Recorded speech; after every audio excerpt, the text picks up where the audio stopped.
good afternoon.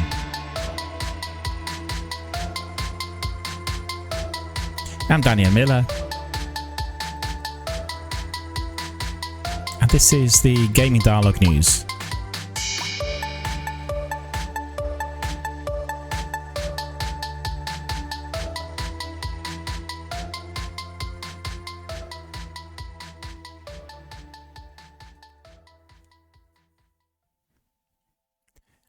A warm welcome to all of our friends, fans, community members, participants, and everyone watching us on a variety of different platforms worldwide. Thank you for joining us and welcome. Welcome to our news bulletin for Sunday, the 5th of May of 2024, our bank holiday weekend here in Britain. And if not familiar, we are all enjoying our sunshine and having fizzy drinks and trying to really do some shopping and really have one extra day off, which is going to be tomorrow on Monday. That may not be the case for you in the US or indeed on the continent, but just to let you know that that's what we're doing in Britain at the moment. And had a good day so far, similar to yesterday. It was a very bright, sunny day in our London suburbs here where I live, and I went out and did some shopping, went to the markets, had a bite to eat, went to charity shops, and just strolled a bit and enjoyed a bit of sunshine and fresh air down the river. Just wonderful sort of experience. And also you see in our towns, when it's a bank holiday weekend, many more people come to the central areas, and gets very busy, very hectic with different activities. People go out for coffees and cakes and snacks and all sorts. So that was really what was going on in the local town. How are you guys doing? What are you doing? Are you having also, first of all, for everyone who is here with us from Britain, just make sure that you ping us a message and tell us what you're doing for your bank holiday weekend here, and whether you're doing some interesting activities online, whether you're up and about, whether you've been out, whether you're going to concerts, whether you're going to meet friends, whether you have some interesting games you want to recommend, or maybe some other activities for later in the week. What are you going to be doing tomorrow is another question. And I've seen that some guys are running tournaments this weekend, and that's esports tournaments in various parts of the world. I just advise everyone to enjoy their weekend, which is lengthy, in the best way possible. The way you decide yourself to spend it would be the best for you. And I'll tell you a bit about what I've been doing. First of all, I had still a lot of work done on the tech and my setup in here. I think it's working reasonably well, and I'm quite happy with the way the presentations are coming across. I'm also quite happy with the way the week has gone. It's the first week after I've come back after a lengthy break due to illness in my family, and as well as my kind of failing health in recent months. So it's been very good so far, and I had a number of messages coming from our community members, old and new. That means people who watched the channel in the past, and some people who just joined it this week. And very grateful for your comments and views. I'll give you a resume of some of these very shortly. And the week's been very good, and the weekend in particular, because we had this dreadful weather throughout the week with rain, drizzling, and cold, misty days starting out very late, very dark until late, and dark quite early as well. So the weekend has given us a bit of respite, and we have 4 rivers here where I live, and it's very nice to be just strolling and having a sit down sometime, and doing a bit of your admin on your tablet or your phone. And it's just really been a very good weekend. On the games front, we've not had that many news coming on the wire yesterday and today, I have got to say, and I'll give you a brief rundown on what's arrived during the last 24 hours. It's mainly recommendations on what games you can be playing, like the best RPG games, the games with best opening, 4X games that look the best on PCs, etc, etc. So we'll look into that, and there are some really fabulous games there that these guys are recommending to us and everyone. And really, in terms of my own gaming, I've spent the whole week analysing and trying out different things related to independent game makers, developers, and most importantly, the presentation we watched on Monday that came from ID at Xbox through IGN. Recommended to everyone, and if you've not watched it, make sure you basically go to YouTube and watch it back to back. It will give you 20 new games. All of them are incredible, providing you with a variety of different activities in various environments, different style, different gameplay. Everything from game to game is so significantly different, and you will enjoy everything that you've seen, and certainly the presentations and the trailers. So make sure you watch them. And also, just like I said, always It's absolutely fundamental that every one of us in our gaming community is supporting the indie developers. Those companies work with huge constraints, have very little money, and they always have small teams of people working for them, usually for free. And the projects that you frequently see are a labour of love that would be lasting several years, and huge amount of attention given to every detail, and huge amount of passion for gaming present in every single title. And then there comes the big thing: the game needs to be released, they need a publisher, they need some marketing resources and some revenue, and then everything breaks down. So if we are to be supporting our indie developers, we need to be both streaming them as well as downloading of the links or of the streaming platforms of Xbox and PlayStations, and we need to support them by doing so. So if the the bigger publishers see that there are lots of downloads for those quirky titles, and there are people from various parts of the world interested in accessing the content, then we are going to be having obviously a lot more interest given to them, and they perhaps will be then offered an additional support, which is what many of them require. Today, it's not possible to grow without a certain amount of marketing and publicity. It's like an ocean, a massive big ocean full of titles and developers and interesting games, and therefore those guys unfortunately do not get enough exposure.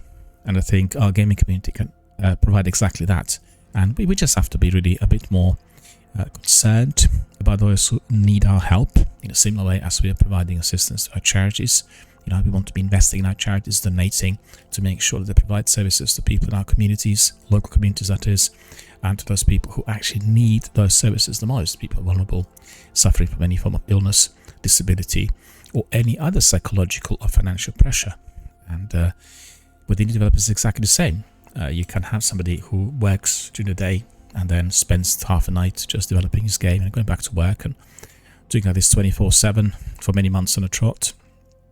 I've seen that with many musicians, when I worked in the music industry, people who would be working and doing their day jobs in the north of England and then driving on Friday afternoon to London to play gigs on Friday and Saturday, and then driving back to north of England to work, and sometimes not even on Fridays, sometimes during the week, meaning you would work the whole day, get in the van, go to London, play your gig at around 9 o'clock in the evening, and then after 11 you basically pack up and go back home.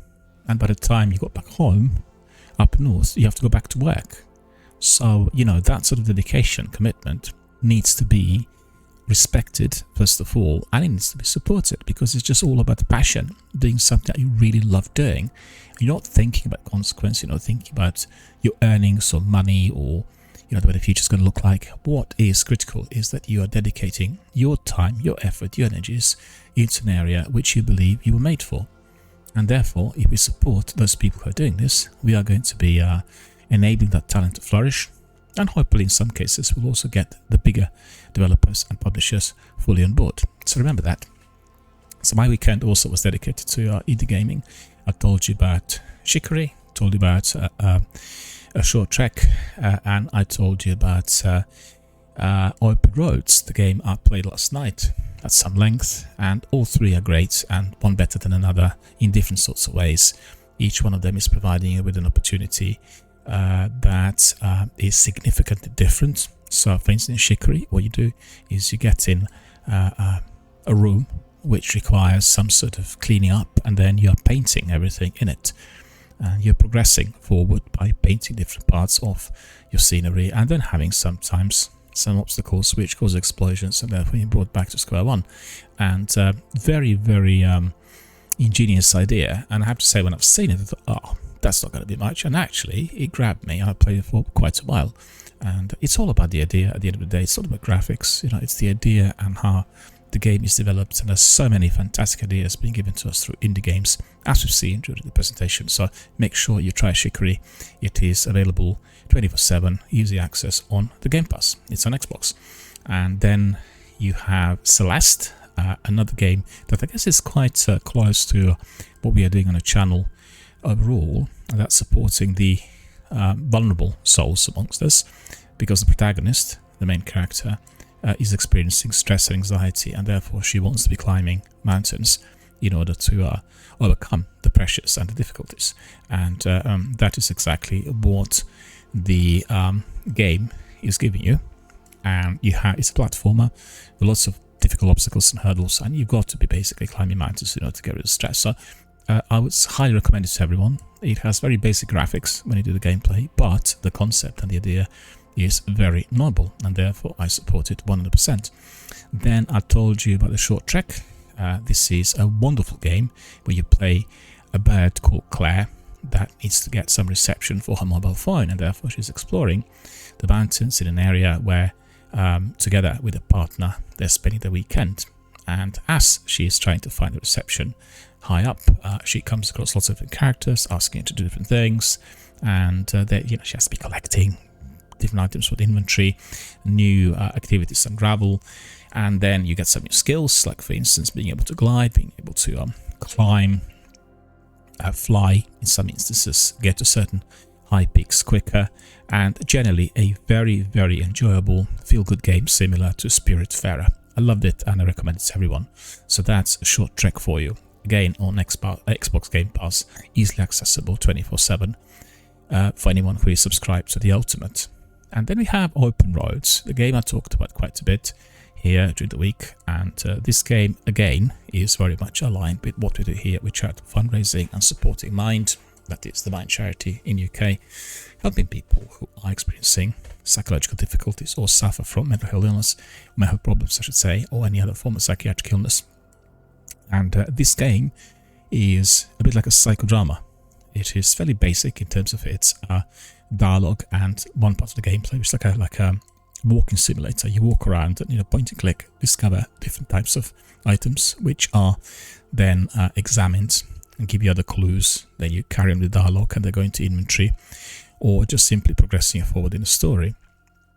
But it's a story of a mother and a daughter who's a family member. Well, the young girl's, I should say the teenager's grandmother dies, and sadly due to illness, and therefore two of them start clearing out the granny's house, and they discover various items that unravel the whole lot of unexpected secrets that the family were holding for many decades. And that itself is interesting because the characters have got to be, the two of them have got to be reworking the relationship, the one you watch on the screen. And then on the other hand, you will need to be also reworking your own perception of your own life and your own family as you're entering certain areas of this in the title, because you will be remembering that in your family also there have been some secrets, and you start wondering both ways on what the best way forward really is, whether you really want to get to know the secrets, you want to ignore them, and if so, under what circumstances. So really very, very interesting concept, and I think you get more and more interested as you carry on in the game, which indeed has been the case with me, and thoroughly enjoyed it.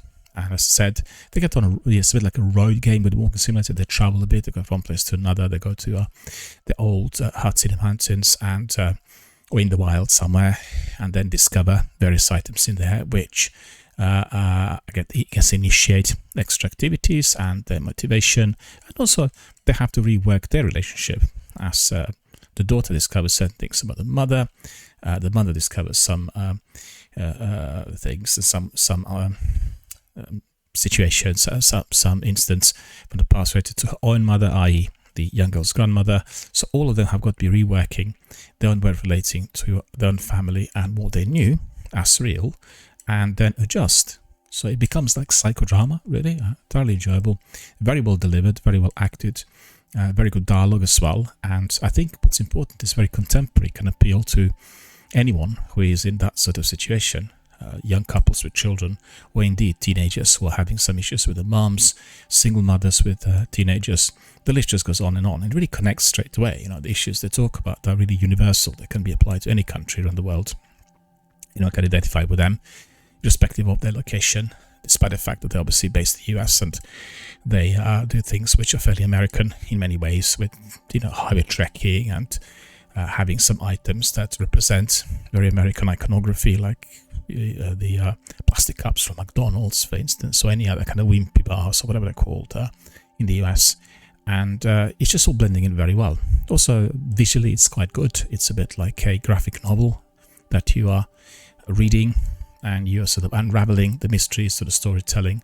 And the only thing I have about it is when you're entering the areas in the game, or you're doing the walking, that seems to be like high quality graphics, but the dialogue is cartoon style animation. So it's a bit of a mismatch. I think it can be a bit disconcerting for some people who are not used to that type of in-game activity. But I loved it. I think didn't really surprise me, or didn't really provide me with any sort of obstacle, because what I really liked was both the story and the relationships, or the relationship.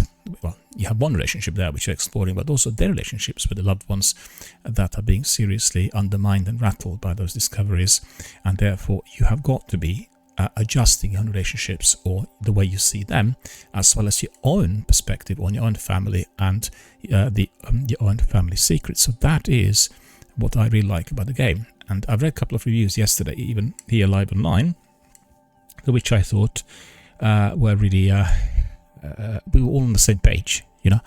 I really thought about these things as I played the game, and many other reviewers agreed with the elements of psychodrama, and then that readjustment both to the characters and their family secrets, as well as your own, which I think is the main pertinent part of the gameplay. So it's not a lengthy game, and also occupies about 8 gigs of your space on the hard drive. So if you're out there, you're a subscriber to the Ultimate subscription on Xbox, for the Game Pass, just make sure you hit that button, download.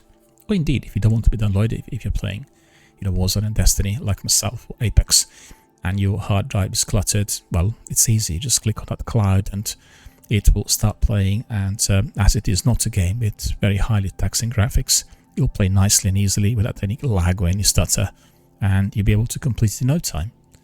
So that is what I've been doing. In addition to that, I'm still bound to go to Apex. Apex has got a brand new character, the brand new legend, as they call it, in the game, I think from Friday.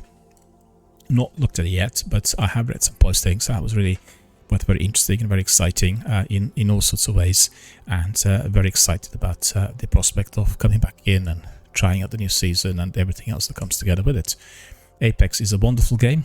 It's a battle royale game, if you've not played it so far, and you probably watched some of my games here on the channel a little while back. Really quite a big community of Apex gamers here, and you basically have got to be surviving. You play as a 3-piece, you get in the arena with either 20 or 30 other teams, and you simply have got, they've actually changed the number, previously it was 50, but now it's 20, I think, and you basically need to survive as long as possible down the last 2 teams, and you have to eliminate each other, like in any battle royale. The only difference with Apex is it's very funny. The characters are a bit like some escapees from Borderlands. They have many things to say which are hilarious, and you also have these memes that you keep using, like emotes, throughout the game, and they can be really, really applied in a way to the gameplay that gets everyone together and makes everyone laugh. And on a bank holiday weekend like this, we want to be feeling good and we want to be laughing and having a lot of fun. So Apex is highly recommended to everyone.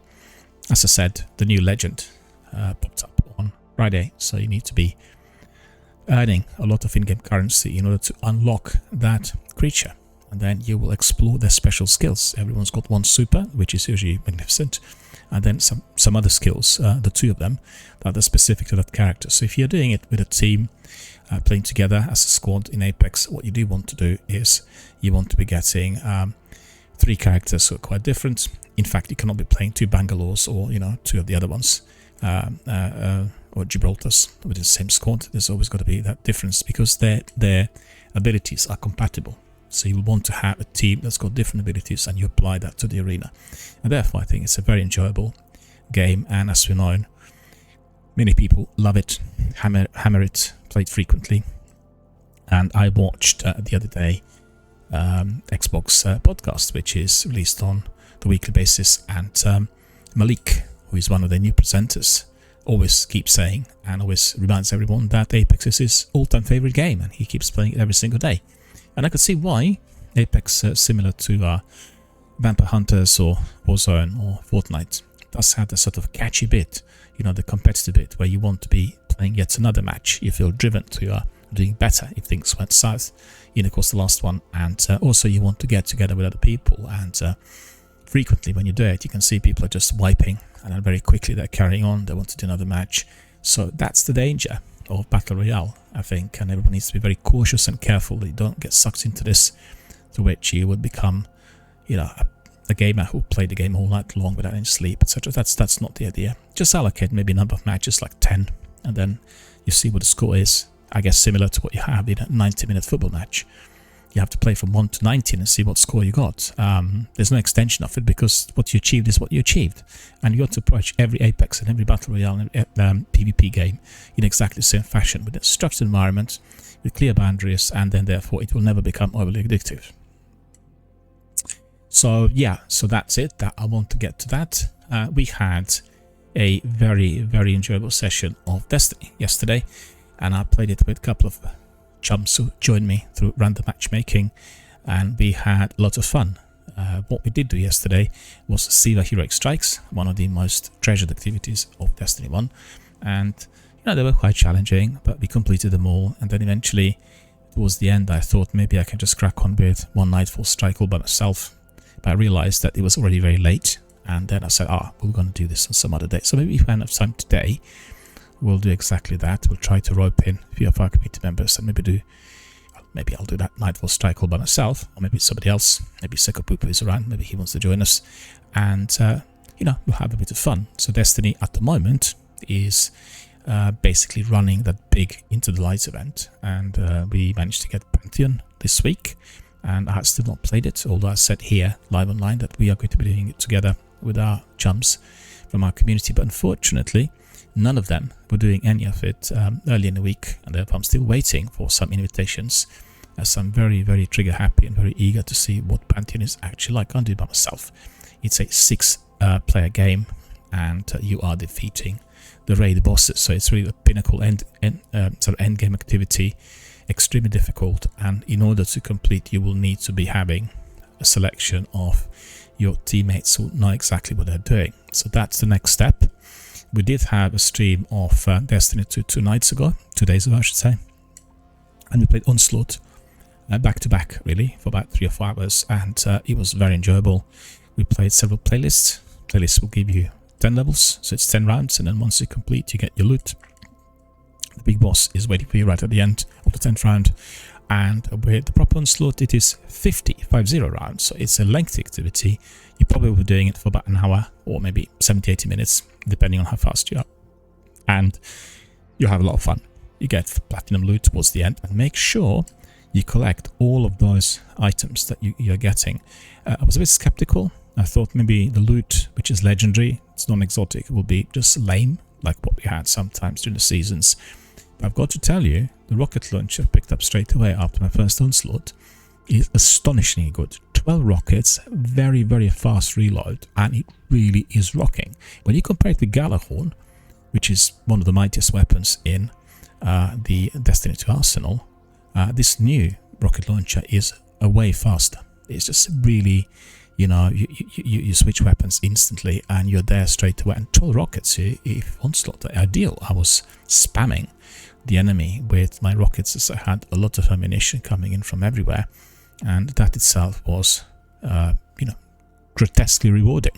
And if you've been to my Twitter and if you watched some of the clips posted, about 20 clips from, when was it, Thursday, you would have seen they have been absolutely magnificent, and that is definitely what I also experienced myself.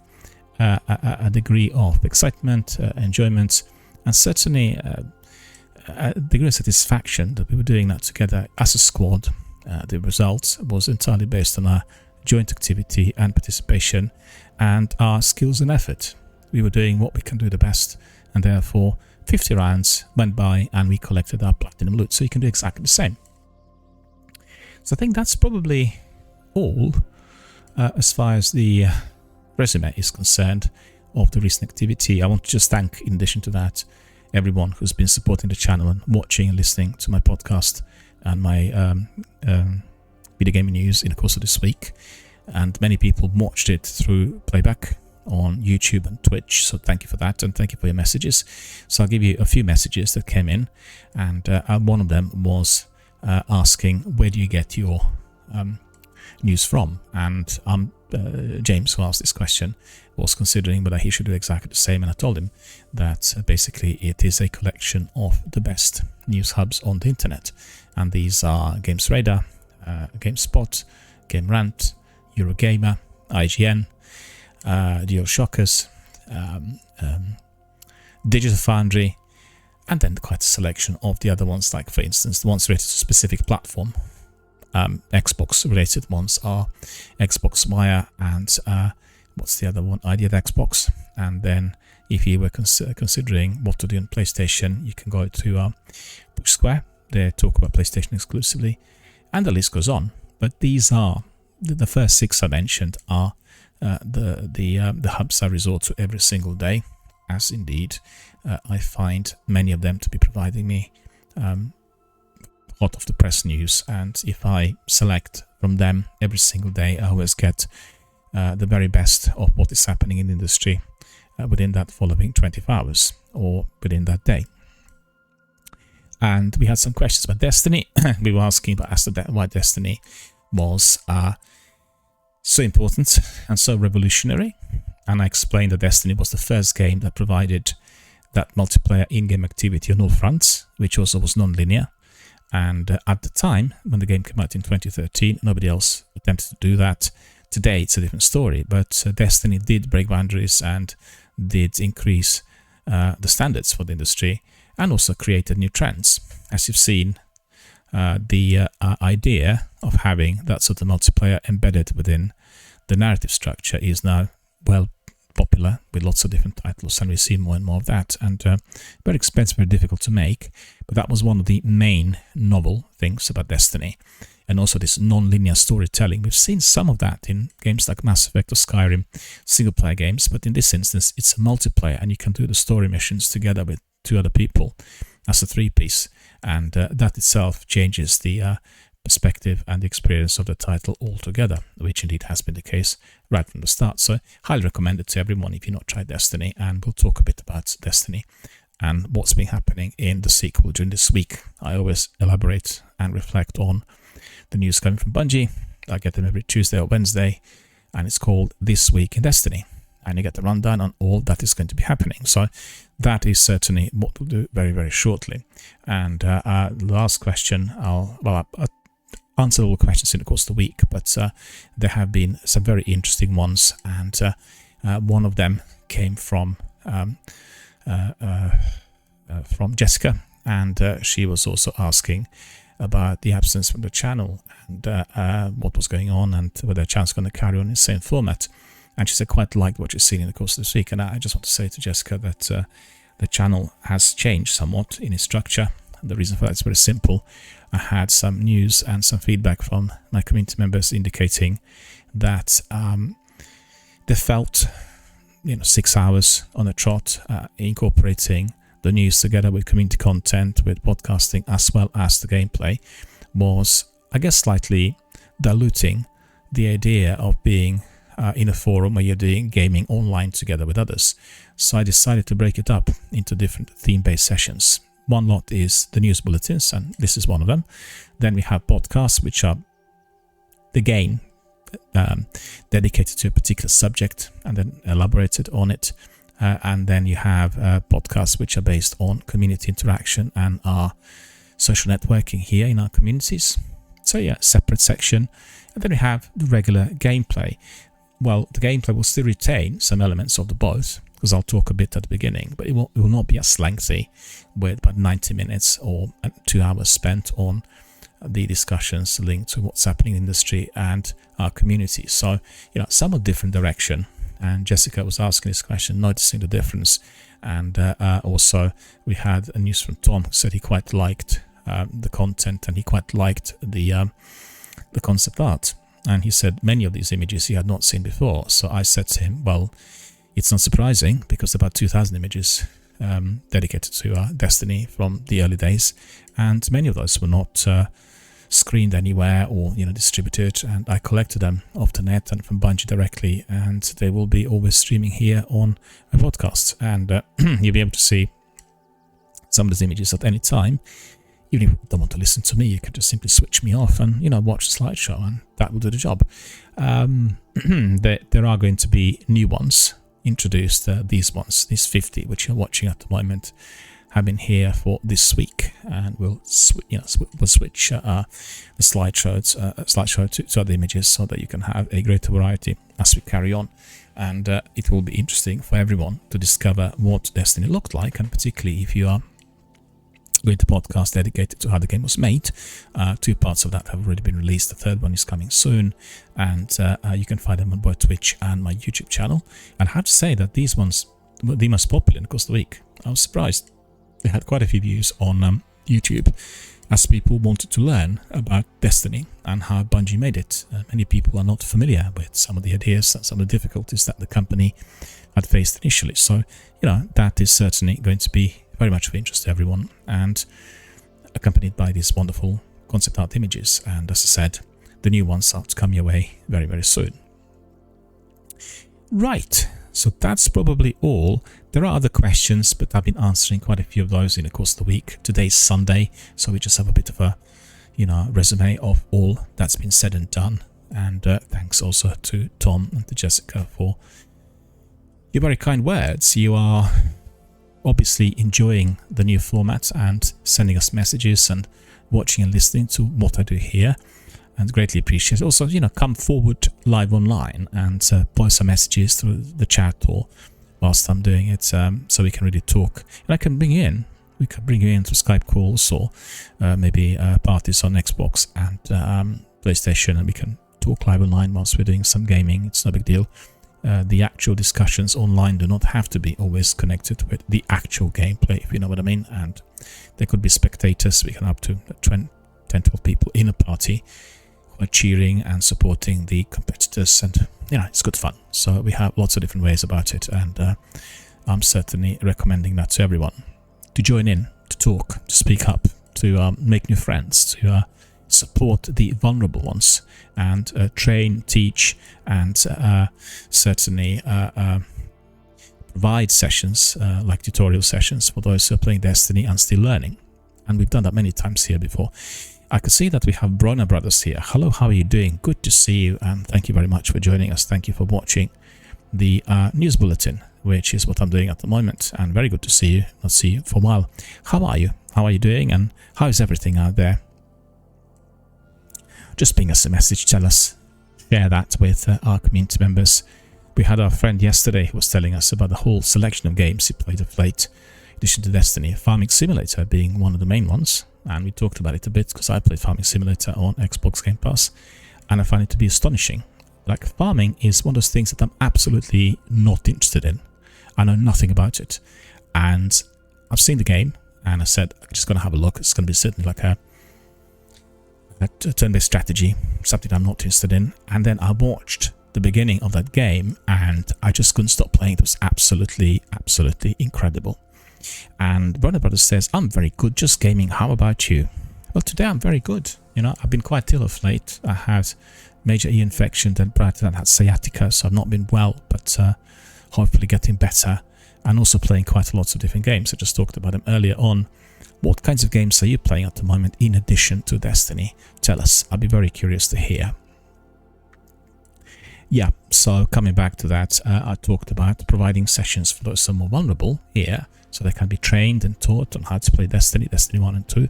And we have several fantastic teachers in our community. We have Zenith, we have Seko Pupu, we have Matthias, Captain Jack, Furry Spider. The list just goes on and on and on. And many of those guys have been with the channel right from the start, and wonderful, wonderful teachers. And they taught me how to play Destiny, so I can only speak from my own personal experience. So coming back to what we do here on the channel as well, I need to remind everyone that this is a channel that does charitable fundraising, and I raise funds for the charities that support those who are vulnerable in our communities. We had a campaign last year for Bungie Foundation, and we raised together with other streamers more than $1 million for the St. Jude Hospital in the US, and for Bungie Foundation, and they help those hospitals that work with children and their research by providing funds and providing the tech so that children who go to hospital suffering from very serious illnesses will not be feeling alone. They use the tech such as tablets and phones and consoles either to play games or to connect with others, and it is just absolutely wonderful what they do, and we have supported the effort. As I said, contributed to my community here had raised $100, and together with others, and very many, raised for about 100 within that week. We all together managed to come to the figure of just over $1 million.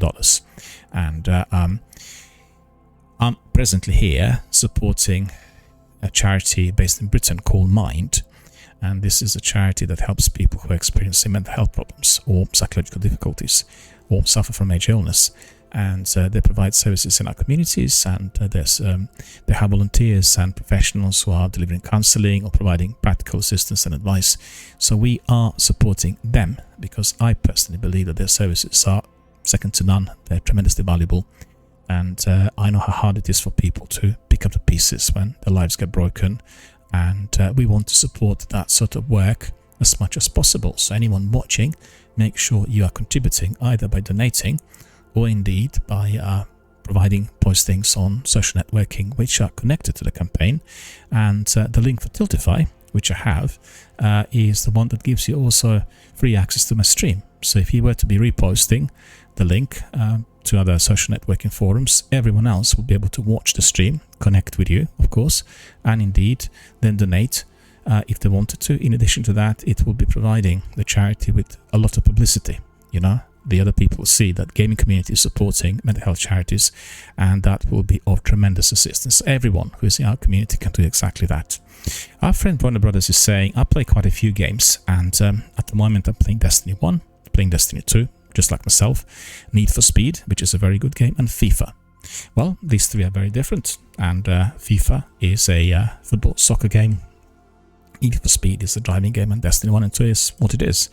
So great to see that. I'm sure you're having a lot of fun because each one of them is requiring a lot of time and effort, and that is what Destiny certainly has always been giving us from the beginning. Grindy activities, many things that require team effort and a group to be brought in, such as raids and Sealer Strikes and Nightfalls and you name it. And, you know, great games, very enjoyable. And I've got to say, and I always say that to everyone, Destiny is always best played together with others. So as a team, you do it by yourself, it's just a completely different perspective on everything.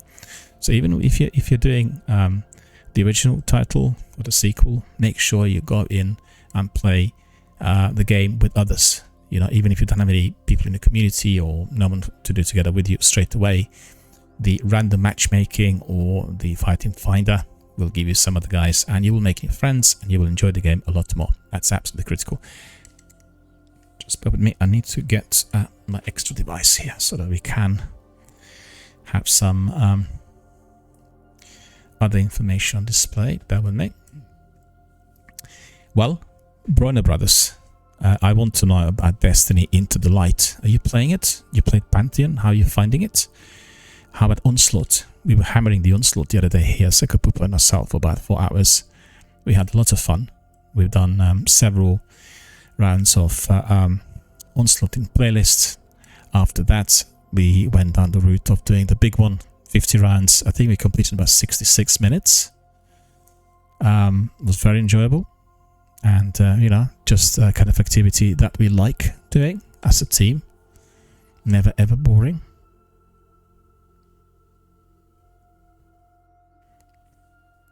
Yeah, so I want to hear from Bronner Brothers about Into the Light, Onslaught and Pantheon. I'm quite curious to see whether you are experiencing in the same way like myself. Right, friends, let me see. I want to see what we have for everyone on the news, or I should say what came to us on the wire. And it's more than fetching to be talking about Destiny as we were just describing this Into the Light activity. We had some delayed information this week from Bungie, I have to say.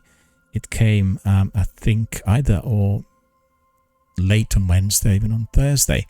And that's all. Every single week we get a mail shot indicating what activities are on offer every single week after the reset. And that's on Tuesday night or late afternoon. And every week you get different things to do. Many of them are seasonal, and you should always try Destiny on either Tuesday night or Wednesday, which is the first day after the reset, and you have all these new activities for you to enjoy. So this week we had PvP map pack launch, then we had Pantheon boss profiles, we had the Pantheon Bungie rewards, the new Rahul reputation and exotic system, the Final Shape shader, icon revamp, PvP strike team update, and then Super Black shader now available. And then also have Windows 7 and 8 depreciation, which is something that people will not appreciate, I have got to say. And they said that they've been doing just some fine-tuning on PvP loadouts. Anyone who does the Crucible will know that these changes were applied and they were being sort of quite well embraced by everyone. Then they said that they have some extra beautiful Crucible maps, and we wanted to make sure that everything was ready, but I'm not sure whether they deliver this map this week. I'm not going to the Crucible. You probably know better than me, Bronner Brothers. I think the maps are arriving on Tuesday, and they were just talking about those, and not 100% sure. Yeah, they said 3 new maps will be coming to Crucible after the update 7th of May, so already they should be up and running. And these 3 maps are Cyrus Plaza, Eventide Labs, and Dissonance. And they said that they gave their first look at these maps last month during their Destiny Into the Light live stream, which is the stream and the broadcast that we watched. And they provided a walkthrough of each map, discussion around their design tools, and then they talked about creation process, artistic considerations, developing these maps. We did see those during the presentation. They look pretty good, I would say. But I'm not that keen on the Crucible, you know, and I find that the Crucible is a bit like a small death match. It's bang, bang, die, die, get up, and also it's very much dependent on your internet speed and the kind of platform that you're using. If you've got the latest state-of-the-art console or PC, you have huge advantage when playing other people. I mean, just like any PvP, in fact. But it's just, I would have preferred, and I've said many times, if the Crucible was like Warzone or Apex, a big map with lots of activity, eliminations, and then a capacity to revive your mates or buy them back, and have that, you know, element of competition, which is requiring a greater effort in terms of decision making, team leadership, strategy, and everything else. So I don't really like death matches. It's not for me. I guess it's for younger people who are adrenaline driven and maybe highly competitive. It's just definitely not for me. Let me see what our friend says. Brother says, I've been playing it and I still have a lot to enjoy, but I've done 2 50 wave onslaught runs. Yeah, I think I've done maybe about 4 or 5 in the course of the week. And that included also, I guess, some of those have completed prior to the weekly reset. Just bear with me a second. I have a bit of a pain in my back. And always enjoyable. Have you done Pantheon, Brona? I'm just curious about that. Have you done Pantheon? And if so, I'm interested to hear how you found it. Right, let's go and have a look at This Week in Destiny. So, only a few days until their release, they wanted to take a final look at these maps from a slightly different angle. And then they also brought in the community cartographer called Rylicht, Rylicht, that's correct pronunciation, to develop call-out map overviews. So they said they've been fans of these call-out maps for years, and now they're bringing it in. So that's a really proper community involvement. Brunner says, no, I have not done Pantheon, surprisingly. Well, sir, this is not surprising. I personally was also, I guess, I was surprised on Wednesday when I talked to several community members here who also said they've not gone in. And I said, well, how come? Because that's the hottest new activity and it's being reset every week and we get new difficulty levels and all sorts. And they said, well, the reason is these are the raid bosses in there and we have to tackle them. We need to have our best team fully on board, and then we'll do what's necessary. Otherwise, it's just a waste of time. You get killed as soon as you come in. And I think that's probably the reason as to many people are waiting for those teams to come in, you know. And I think it's likely that lots of people played it on Friday and Saturday, which is the nights where raiding takes place. So I guess Pantheon would have taken the place of other raids. That's my assumption. So, you know, worthwhile having a look and seeing, particularly on the streams, the guys who are streaming, the big streamers in particular, and see what they were doing. I did watch a bit yesterday, but, you know, didn't have much time to to dedicate to some of the guys, and we'll have a look maybe tonight and then compare the notes. Alright, so Eventide Labs is a long-forgotten human colony research outpost on Europa that Aramis chose to use as a refueling station. And they have got, yeah, that's right, the maps which they talked about are also the maps I posted on Twitter. So anyone interested, just go to my Twitter, you'll find the posting, and it will really help you to coordinate your effort. If you see them, you will see them, and you can really decide on what strategy you want to be pursuing in any of the maps. Then you have Cyrus Plaza, and that's the map that takes you to Neptune. And Cyrus Plaza is set in a shopping and entertainment center on Neomuna. You will remember that is the map coming from Lightfall. And then you have Dissonance, and if you always want to do a PvP on a terraformed pyramid ship, then that's the one that's going to be good for you.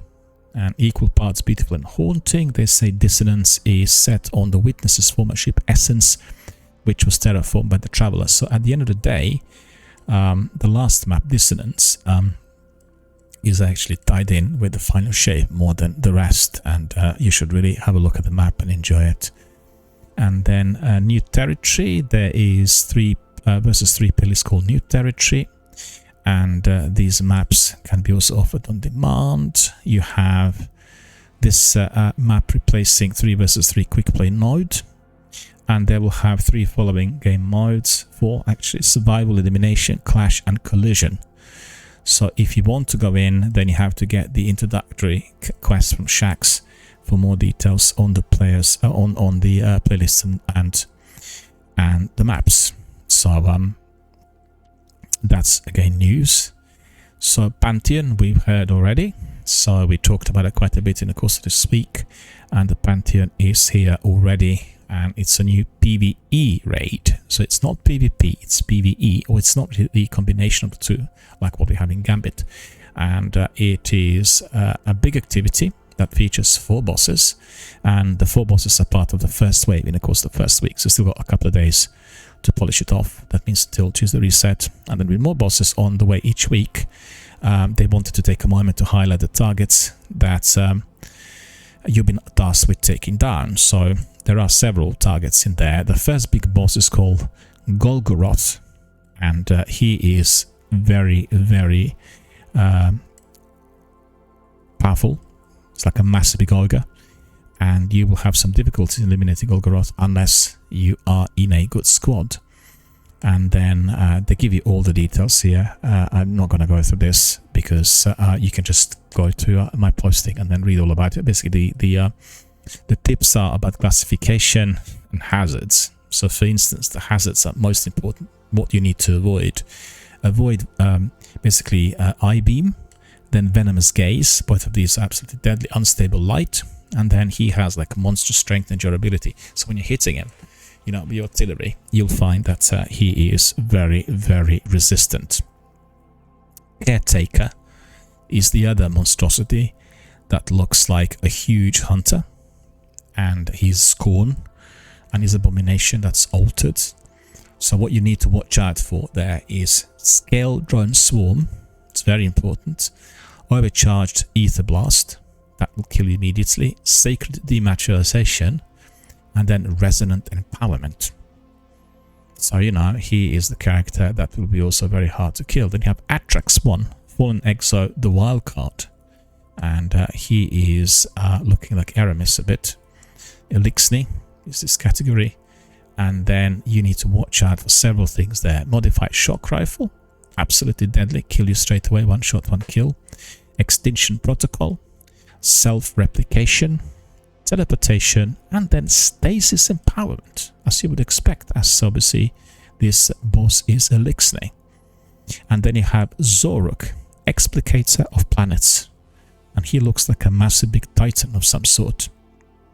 He's manufactured, he's shadowing Cabal, so he's basically a massive big Cabal boss. And then he has several items that you'll be using that you need to stay away from. So again, hazards are Cabal Magma Launcher, Searing Beam, which is basically a major column of flame, Magma Launcher, Compression Blast, paracausal shielding, and then resonant empowerment. So all of these are to be avoided at all costs. So don't forget, these are the first 4 bosses that you'll be facing. I think the number of bosses will be increasing as we carry on from week to week. Altogether, if I'm not mistaken, it will be 4 weeks of Pantheon, and the whole activity will then be vaulted. So it will be so-called sunsetted on the is it the 6th? Is it the 4th? I keep forgetting now. I keep mixing it up with the showcase coming from Microsoft and Xbox. It's the 4th of July, 4th of June, I beg your pardon, 4th of June. That's the presentation is going to be coming our way from Bungie, and the new DLC will be released. I just did too many presentations, so many dates. You get muddled up easy. Anyway, so what are the rewards that you will be getting when you are completing Pantheon? Well, you'll see you have several, and you have, first of all, you have the opportunity to add some major Heroic Bungie rewards to forever mark your accomplishments, and that will include the Godslayer title pin and then the Pantheon Raid Ring. So these ones will be very nicely displayed in your inventory. And then the Pantheon Raid Ring will be having a major legendary re-envisioning of the iconic first Raid Ring, launched in 2020, so it looks like that raid sign from Destiny 1. And then beyond the striking raid symbol, owners will have a private reminder of the importance of loyalty when they're facing some sort of massive adversity and huge enemy.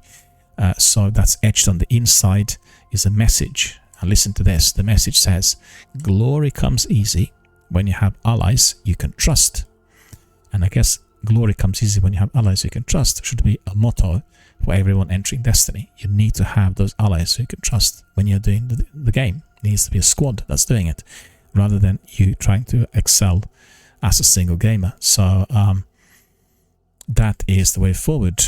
And it says that this special Bungie Rewards offer is available for purchase only to players who complete all encounters from any tier of the Pantheon in Destiny 2 by June the 3rd. So that's Monday before the new expansion is released.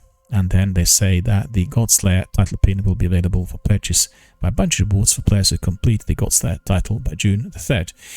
Well, that again is something that I'm in two minds about. You know, I'm not keen on hearing that after that lengthy grind, I will have to be paying with my money for that reward.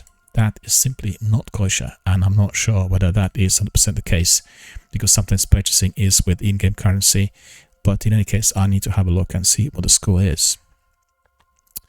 I'd say that generally you should be given such rewards automatically on completion of certain activity. That's my take on that. Disagree with me, if you may, or if you will. And I had some problems in recent past, in the last couple of years, when they were introducing those packs, which could be just purchased, as well as I have difficulties in allowing people to level up by purchasing. You know, it doesn't seem to be right. You have veterans grinding and doing everything step by step, and somebody just purchases the whole thing and he sort of ascends. Doesn't seem to be right for me.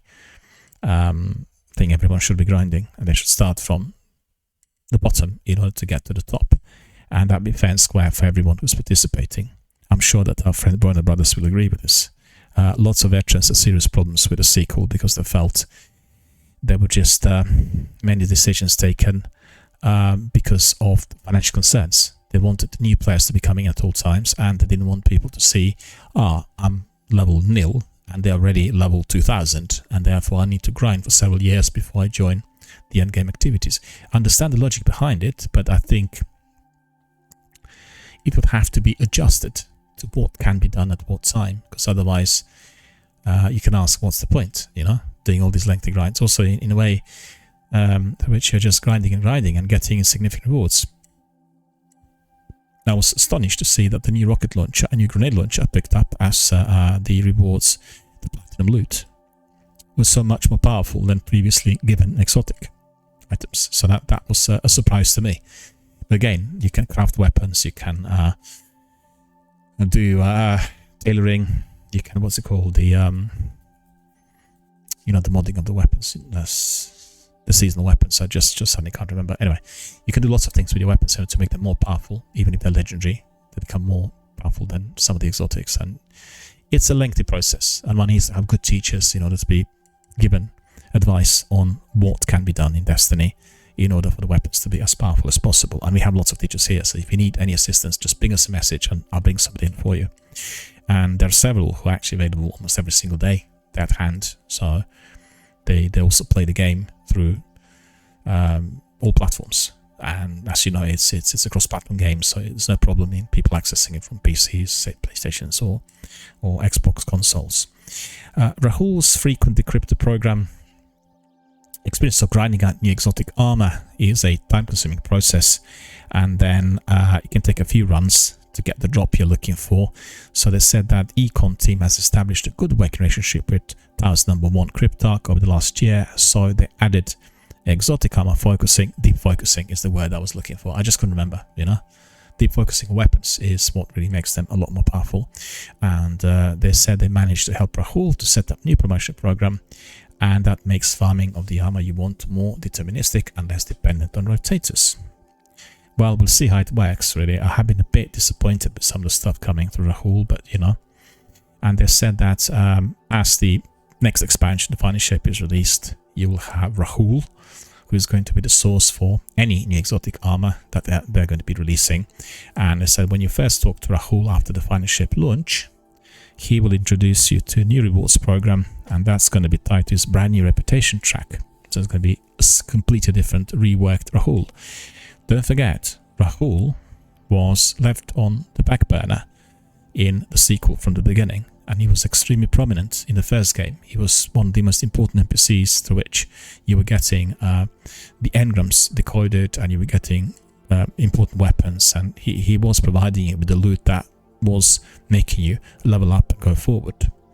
And I think they want to bring that back into the Destiny. Ultimately, Destiny 1 will be fully integrated with Destiny 2, so maybe that's also part of their thinking. And they said the idea was quite simple. The more you decode engrams with him, the more your reputation will obviously ascend. And then once you completely fill the reputation track once and reset your rank, Rahul will allow you to come into an elite club, giving you access to a new tier focusing. So it's going to be like literally leveling up all the time. Well, will it be endless? What happens when you max it out? That's the question I have. And, the same thing like seasonal content. You come to level 100, to just carry on, level 300, 400, 500, and you're going to be getting meaningful loot after you persevere, so seriously, to the levels previously unseen. And then they say once you become one of Rahul's engram insiders, and you'll be able to purchase any piece of exotic armor for any character on your account for 1 exotic engram and 1 exotic cipher, in addition to the previous focusing options.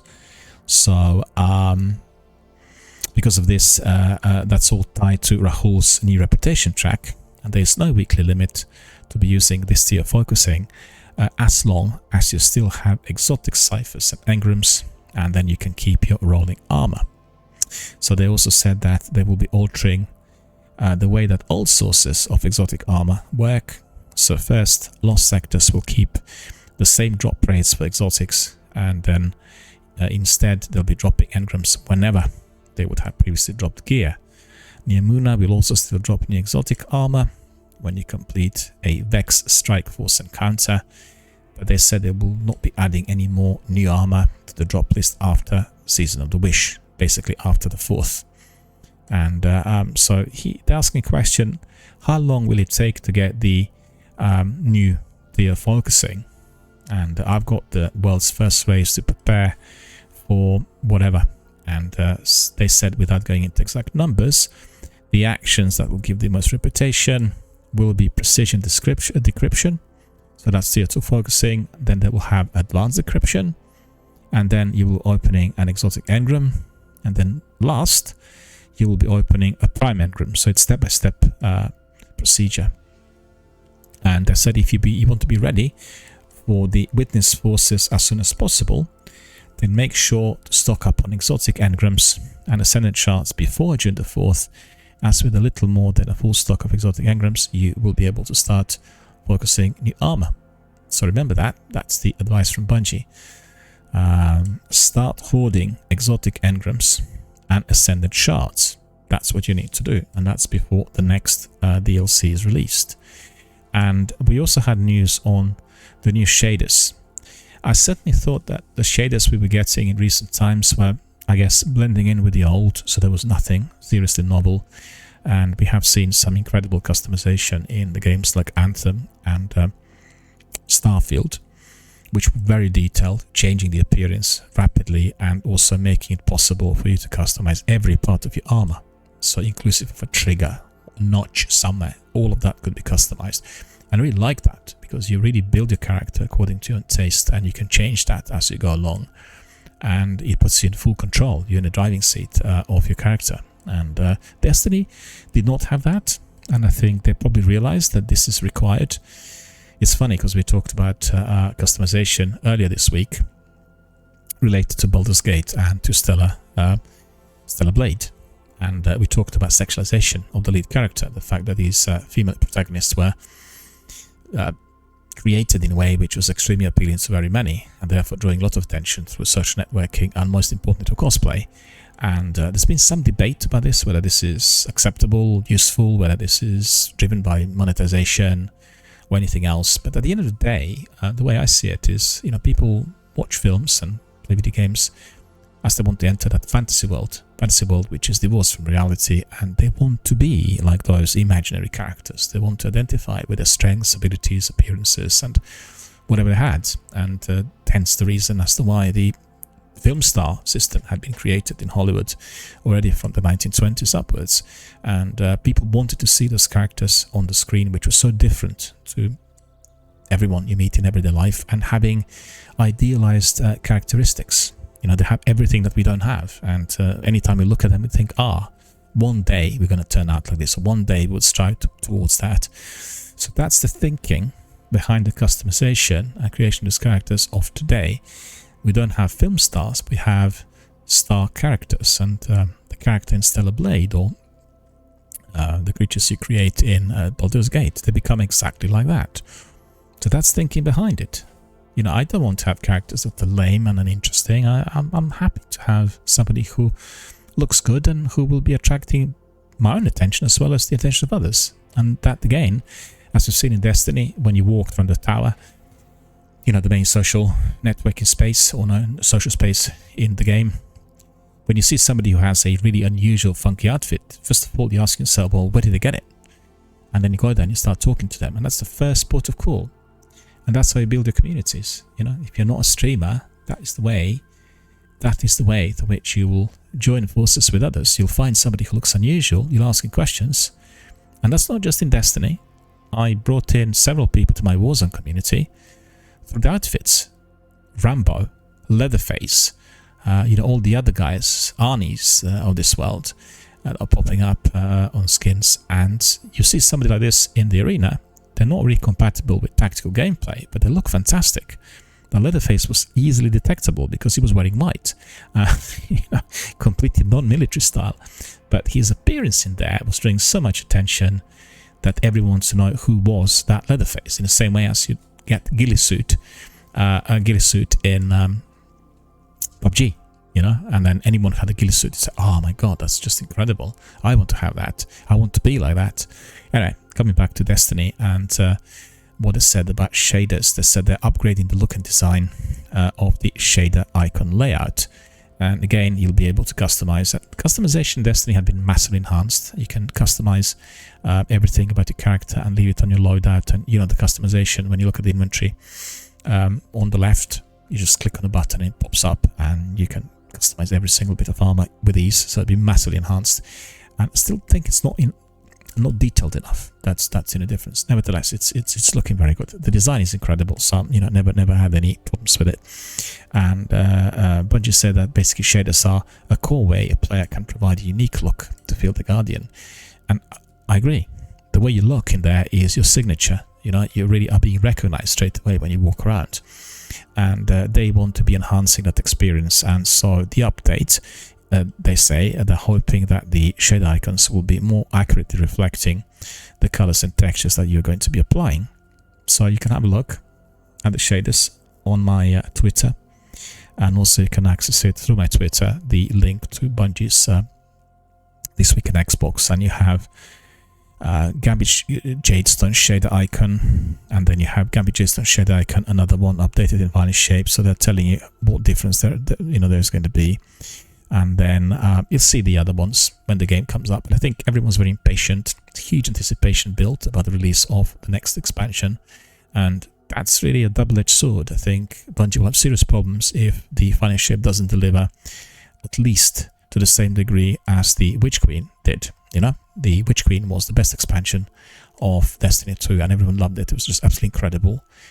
Coming out of the tail of the pandemic, and phenomenally well designed, and lots of in-game activities and everything, inclusive of the seasonal content and many other things which were very appealing. So I think the Varnish shape has got to deliver exactly that. And then if that is, such as shaders and customization fully included, then people will obviously embrace it with both hands and be very, very happy and very content and satisfied. And PvP Strike Team update. So they want to talk about special ammunition in the Crucible, and they were really changing a few bits and pieces in the special ammunition section and their distribution system. So they tried to meet a system in multiple playlists, and then as well as 2 different versions of the ammunition crate system in competitive hardware and for limited time in trials. And they have respawn system, so that will be again a new introduction. The meter system, and then you have the crate system. Lengthy descriptions on what the systems are about, and if you're interested, just head to the article. And then you have the blended 1-1-1-1-1 system. So that's all that's been introduced to the PvP. You have also Super Black Shader now available, and that's all together everything that came from Bungie. They only just said that beginning of next month, June the 4th, that is with the release of the next DLC, they will be ending their support for Windows 7, 8 and 8.1, and that is to align with Steam and Microsoft ending support for these systems. So people who are having the older gen Windows on their PC, basically everything will fail. You're not going to be able to play Destiny anymore. Just like with the old consoles, it is completely unacceptable, but that is the way it is, and Bungie are aligned with these other corporations that are doing exactly the same. On the positive side of things, you look in the bright side, I just recently updated, or upgraded, I should say myself, from PlayStation 4 to PlayStation 5, and the difference is phenomenal. Everything from ease of use, ease of access, quality graphics, quality sound, density of the images, color, high quality audio, access to various streaming tools like clips and clip taking and screenshot making, all of that. It's beyond comparison, and in fact, if you are upgrading, it will really massively help you in every way. But you will need to have revenue for that. It's expensive to buy new consoles, or new computers, or even new operating systems. And there's absolutely no any other way around it. But you will not be disappointed. That's what I try to say. So you have to really fork out certain monies, and once you get the new tech or the new OPs, you are going to be having a huge reward. And as you've seen with the new introductions to consoles like streaming services, cloud services on both PlayStation and Xbox, unless you're in possession of the latest, these are not going to work properly on the old consoles, and that is down to the processing power, and the internet speed. Processing power of the old consoles is very poor compared to the new, and that's the reason as to why you're not getting the same quality image picture. And in fact, Digital Foundry had a podcast a little while back now dedicated to this, and I couldn't believe it. The guys who are doing one of the most important podcasts in the video game industry, and they're technical, issues specialists, they said that they had exactly the same problems because, first of all, they couldn't access ultra-fast fiber in the area where they lived, and they lived in sort of suburban areas like myself, and secondly, the tech did not work on their equipment. So it was just automatically assumed that if you're introducing cloud on Xbox, you will have to have the best computers and best consoles, because it's been created for the next gen, similar to what they've done with some of the games. They didn't work on the old gen consoles, like Cyberpunk, for instance, is the game that had huge problems. So, many issues arising. And they also have written in there about Pantheon there were some problems with progression in the Pantheon when joining a checkpoint, so they disabled all of these. Anyway, so these are the news coming from Destiny. That's this week at Destiny, and I think that tells you all about what we have to be expecting. I'm very happy with the news, looking forward to the new expansion. So we crack on with what came on the wire. I told you there weren't really that many news on the new games, and I had quite a few postings on like the best of. So we'll just quickly have a look at that. It'll give you a rundown on, in this instance, coming from Games Radar. What are the best games with absolutely phenomenal openings, like a big, beautiful, captivating opening of the game? And I played quite a few, I've got to say, and they have resorted to a very good selection. So you will see, we'll start with the bottom, with the last one.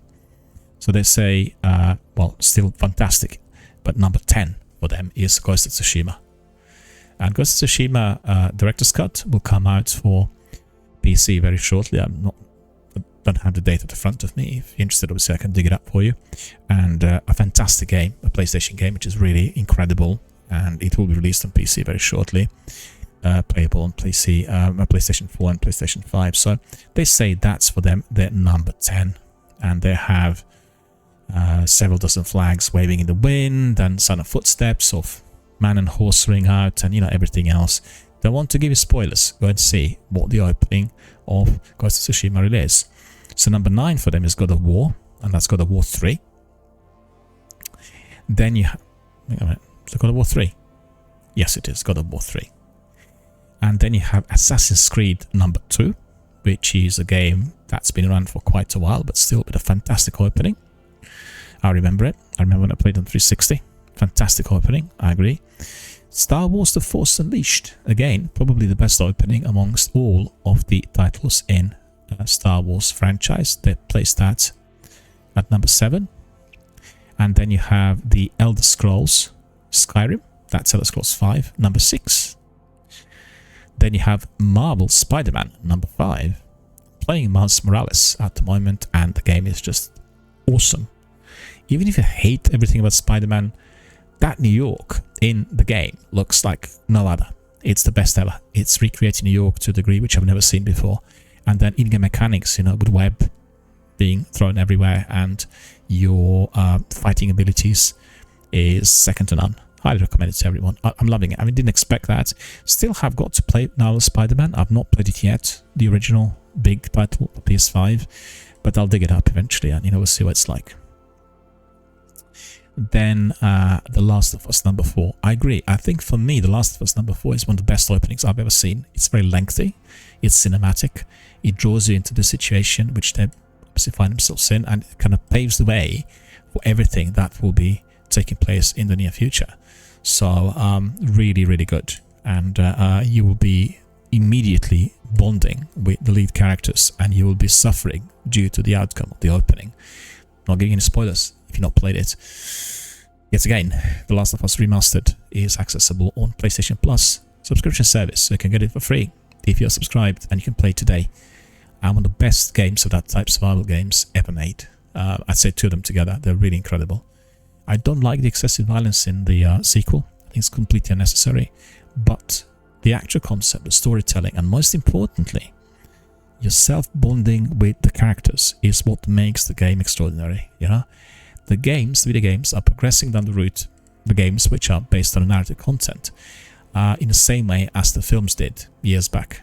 So you have got to have your relationship with the protagonist. You have to feel something about the activity, and you have to feel that by you taking certain decisions, you are altering the overall outcome, and therefore you may well be finding yourself in a huge disappointment once the game ends, assuring replayability. But it's all about how well you're bonded with these characters. What do you feel about them, their lives, their activities, the way they behave, and everything. And I have to say, the tricky thing for me in The Last of Us was that the characters are not instantly lovable. You bond with them because of something they did do or did say. And it's the environment that makes you bond with them. You find yourself thinking, it could have been me. And if I was in that situation, I would need to do that. I mean, I'm quite meek, as a character, not really violent, but I would have to be doing these things, to defend myself, to survive. And that's the starting point. You kind of readjust your perspective on what you would be doing in that situation, how you'd be connecting with the lead character, and that stays with you from the beginning to end. And that's the greatest strength. So The Last of Us, they said number 4. Then they said number 3, The Legend of Zelda: Breath of the Wild. Not played it, so I can't actually tell you. Number 2 is Mass Effect 2, the second part of Mass Effect, and I agree. It is shocking the way it starts, and the whole world of Mass Effect 1 gets almost totally obliterated, with the exception of the lead characters, and you are being literally thrown into the deep end as the game opens. So they thought it's the second best ever, and I would agree, and particularly if you're playing it on the Legendary Edition that I acquired recently for only a few pounds, which is extraordinary considering how big the game is. The content you get is probably more than 1,000 hours if you want to play, full completion of all 3 parts, and there's so many different options, so many different outcomes and all sorts. So definitely Mass Effect number 2 at the top of the list.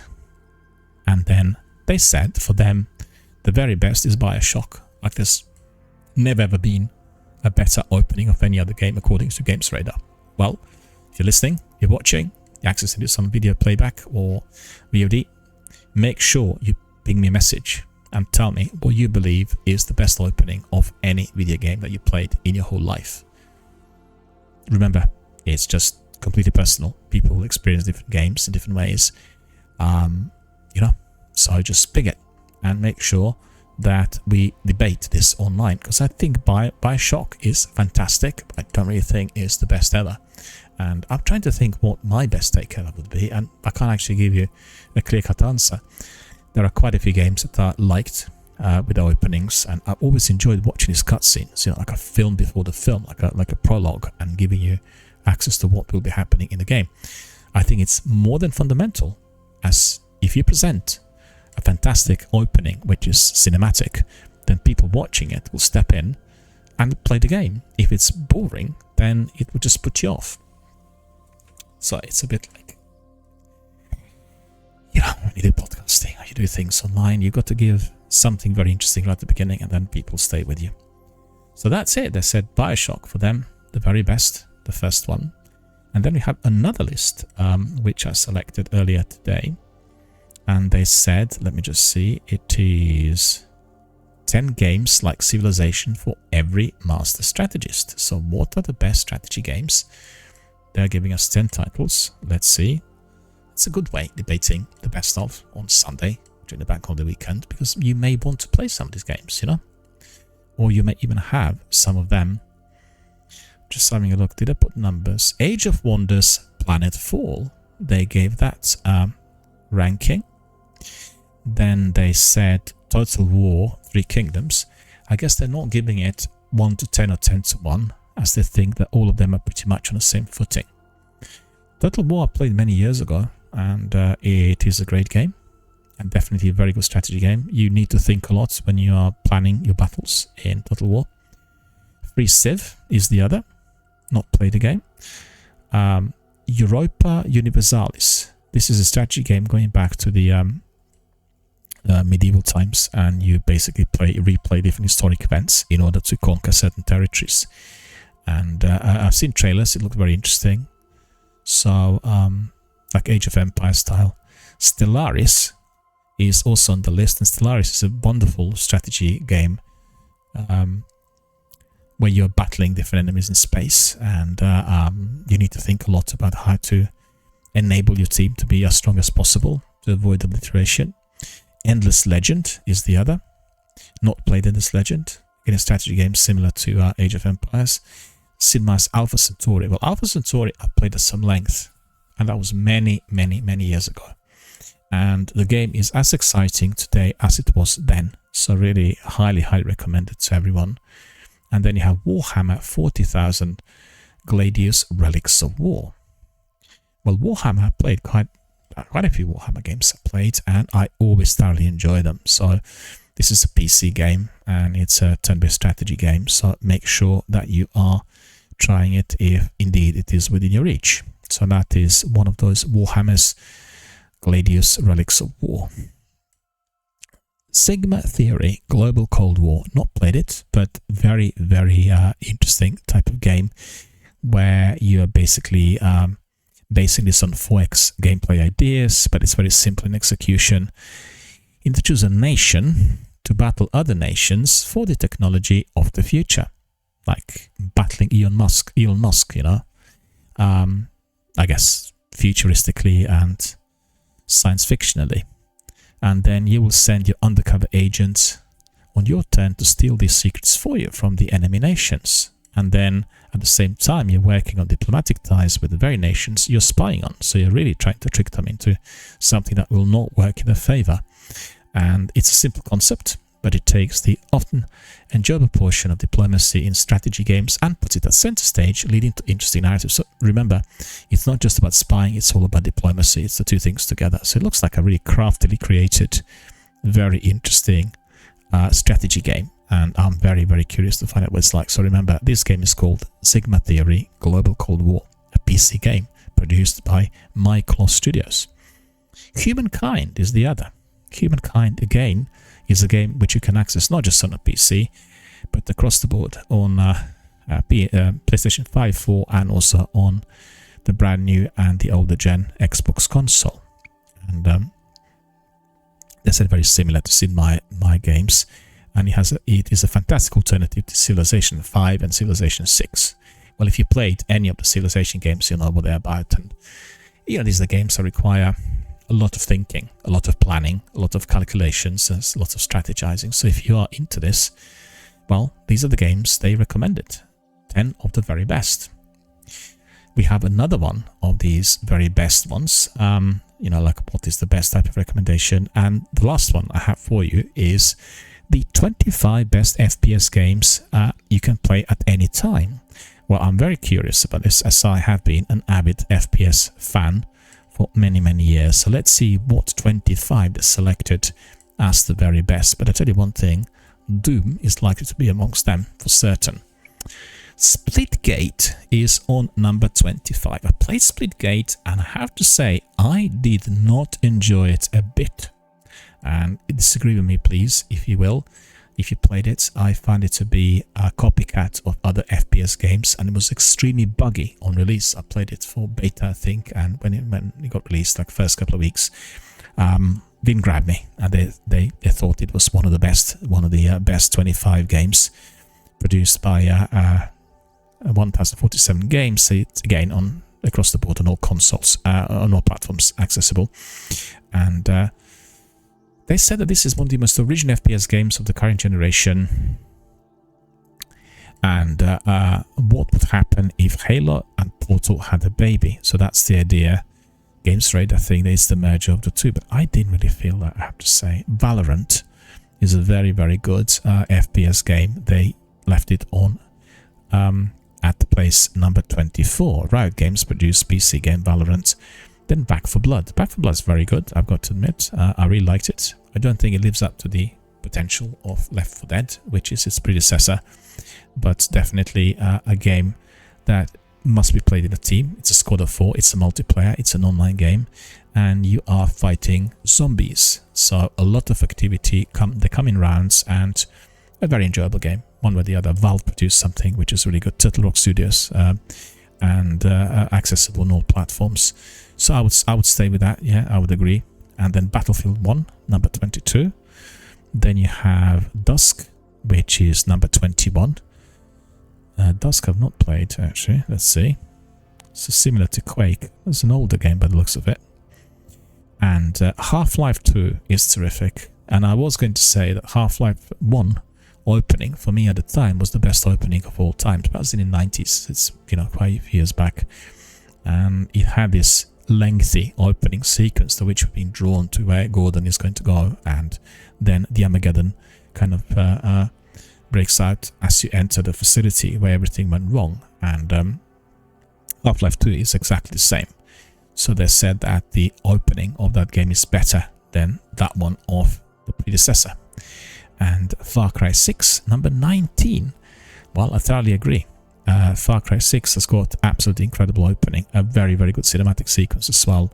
So definitely correctly placed. Bulletstorm Full Clip Edition. Bulletstorm's a great game, greatly underrated, and again, highly recommending it to everyone. A lot of fun I had playing it, and yeah, Bulletstorm, one of those proprietary games to Xbox, if I'm not mistaken, and played it from day one, really. I keep confusing Bulletstorm with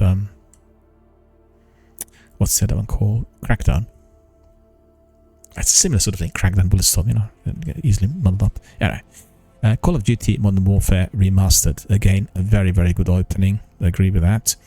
Borderlands 3, a very good opening too. So that's all fair and square. PUBG Battlegrounds, again, very good opening. Just wondering... Yeah, that's right. Yeah. And then we have Counter-Strike Global Offensive, number 14. Well, actually, I got a bit confused. It's not about the opening. It's about the best of the FPS, right? So that is what... and I remember the opening of Call of Duty and the other game I mentioned, Half-Life 2, which I thought were really good. And they're ranking it for the quality of the FPS gameplay. And all of them are fair and square. They're definitely correctly positioned. They're very, very good FPS games. I think PUBG would have to be placed a bit higher up than that. They're not like as bad as 15. Counter-Strike Global Offensive, they're 14. Very popular game. Shroud played it, if you remember. He was one of the world champions of Counter-Strike. But a bit of an old gen graphics, and a game that's, I guess, fading somewhat amongst the younger generation of gamers. New Colossus Wolfenstein, or Wolfenstein, number 2, the sequel, is very, very good. I enjoyed it. Played it on PlayStation, I think. And then Counter-Strike 2, again, a very, very good game. Metro Exodus, I liked. I think it's very similar to Stalker, the Ukrainian predecessor from 2006. And Metro Exodus, it's a trilogy. You have 3 different games. All of them are very good. Beautifully designed landscapes, a lot of FPS activity, some tricky hurdles that need to be overcome, and, you know, definitely good for everyone. Super hot. I tried and I didn't like. I think, again, the difficulties for me when I'm playing these simulation games, a lot of flashing lights and static or bright images that are devoid of any background, not really, doesn't catch me, so I find it a bit tricky. But in terms of the actual shooting and the precision style shooting, you need to master with your handguns and your hand cannons. Super hot is quite good. Apex Legends, definitely for me right at the top. They put it at place number 9. Then you have Black Mesa, very good game as well, a PC game, and that is a game I played quite a bit a little while back. Titanfall 2, I'm surprised to see that Titanfall 2 is ranking for Games Radar better than Apex. Then Tom Clancy's Rainbow Six Siege. Well, we know that this is one of the best tactical shooters ever created, and so many people play still today. And Halo, the Master Chief Collection, legendary. Enjoyed it. Half-Life Alyx, number 4. Doom Eternal, number 3. Well, Doom Eternal had to be amongst the very best shooters of all time. It's also incredibly difficult. Call of Duty Warzone, number 2. Well, that is definitely proper. I think I expected Warzone to be amongst the first 5, and it is number 2. And then number 1, guess what that is? The best FPS game of all times, according to Games Radar. Come on, I want to see what you think. Any takes? Ping us a message, go on. What do you think? What game do you think they ranked the very best FPS game of all times? Games Radar. No takes so far. Alright. The best game of all times, the best FPS game of all times, according to Games Radar, is Destiny 2. Bungie's masterpiece, right? And let me see what they say about this. They said, that's interesting. I'm actually surprised. I didn't think that they would give Destiny prevalence compared to PUBG and Warzone, which in fact are a lot more popular Counter-Strike FPS PvP games on all platforms. But you know, Counter-Strike is on PC. I beg your pardon. Sometimes I don't know what I'm saying, really. I don't know what the reason for that is. Okay, so let me just give you a rundown on their game number 1, the best FPS game of all times, and they said it's Destiny 2. They say no one expected Destiny 2 to be as good as it is. And we really, that's coming from Games Radar, I need to stress this, and we really, really love Destiny. Instantly making the first game look like a set of prototypes. Destiny 2 improves in every area. Actually, scratch that. It evolves, taking the seed of the first game's MMO FPS idea of building a whole new, entirely richer, deeper, and much broader experience around the idea. So now existing in a fully fleshed world, full of humanity, character, detail, and story, Destiny 2 campaign alone is enough to justify it. Entirely more curated, crafted, and built of great in-the-moment narrative and set-piece design, it is a tremendously good Halo game. I don't agree with that comparison.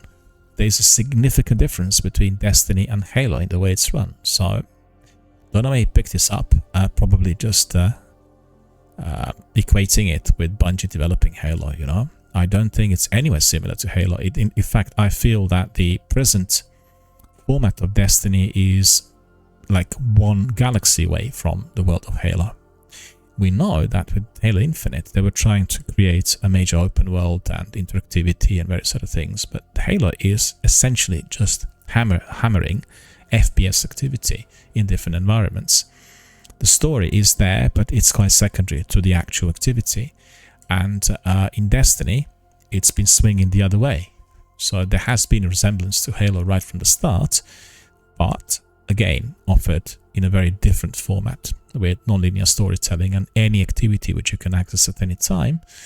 With the sequel, we see that everything is now being geared towards a narrative-driven game, and it's possible that the future episodic format will be giving us the format of Destiny to be similar with anything else we've seen in RPG and, you know, other games that are being based on a strong story, as the future of the game will probably have to depend on that. And there will be possibilities for Destiny to be also, I guess, materializing within a television series like The Last of Us or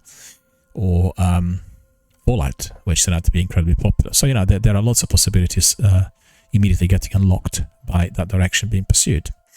And then they said that this is only the start, and with a simplified stream leveling system running through every one of Destiny's 2's vastly expanded activities, from story-driven side quests to spiraling, and then multi-part exotic quest lines, to treasure hunting, to exploration, to in-world lore hunting, to the brilliantly creative new strikes and puristic tactically reworked Crucible PvP. Well, maybe I need to play then Crucible a bit more if it's tactically reworked. I just still thought the recent maps are too small for me, but maybe I'm wrong. Every single thing you want to do will push you forward. Well, it will. There's so many different things to do, and you've got to do it together with others. And then there is the far more free-form approach to loadouts, further energized by more creative and expressive weapon design, which is my forte. Even better, with the dawn of Destiny 2 New Light, you can access a lot of action for free, while regular diehards can pay for the Witch Queen, the best Destiny expansion ever. Let me see when he wrote this article. I'm curious about it. It looks like an older article. Yeah, it is, yeah. He wrote it in November of 2023.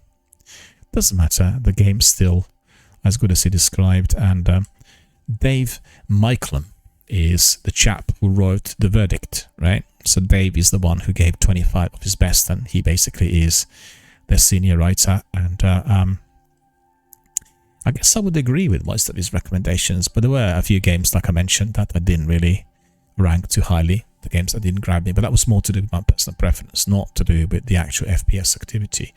We have a resume of the first 5. We go from number 5, Halo the Master Chief Collection, number 4, Half-Life Alyx, Doom Eternal number 3, 2 is Call of Duty Warzone, and then number 1 is Destiny.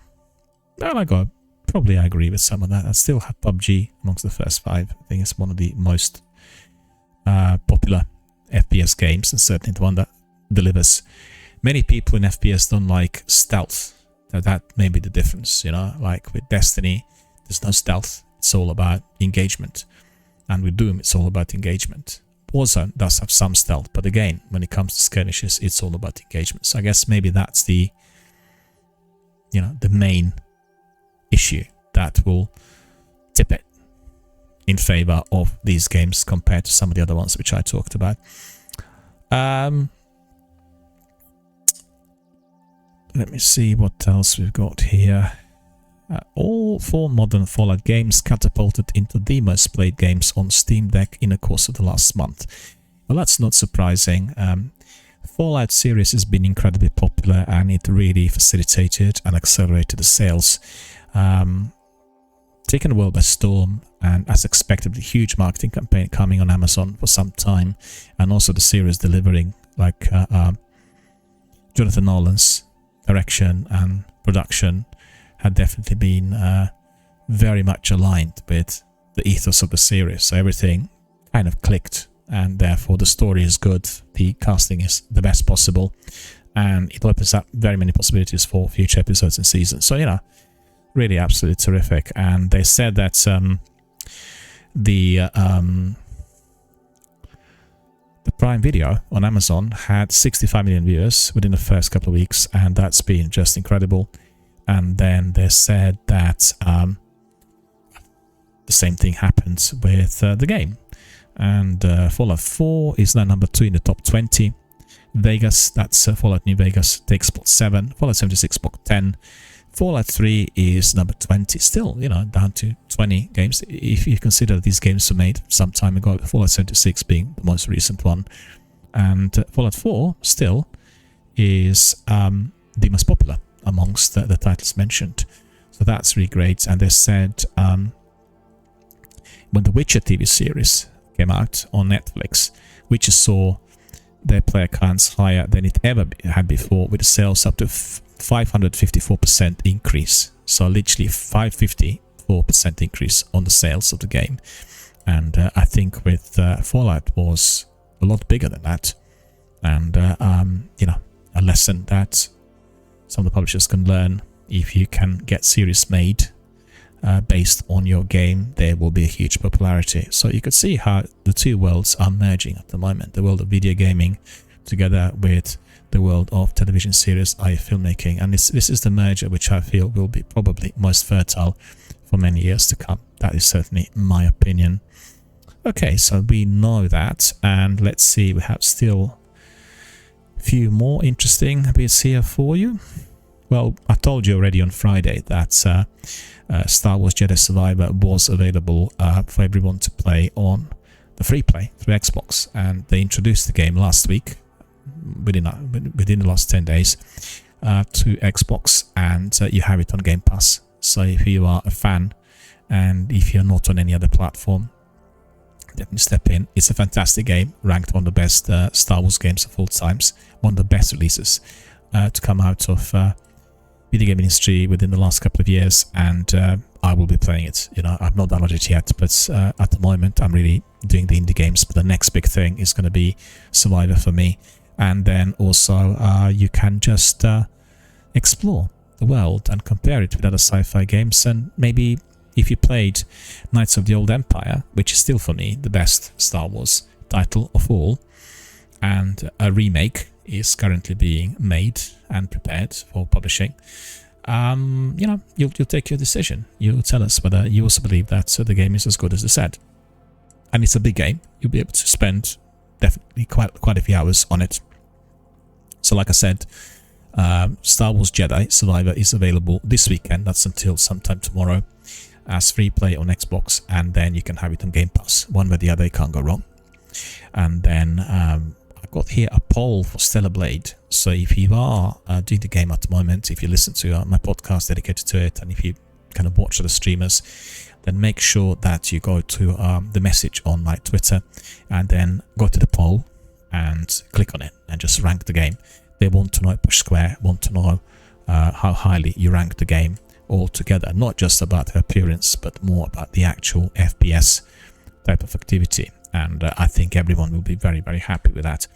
In fact, all the reviews I read indicated FPS is tip-top, 10 out of 10, but the storytelling is not as good.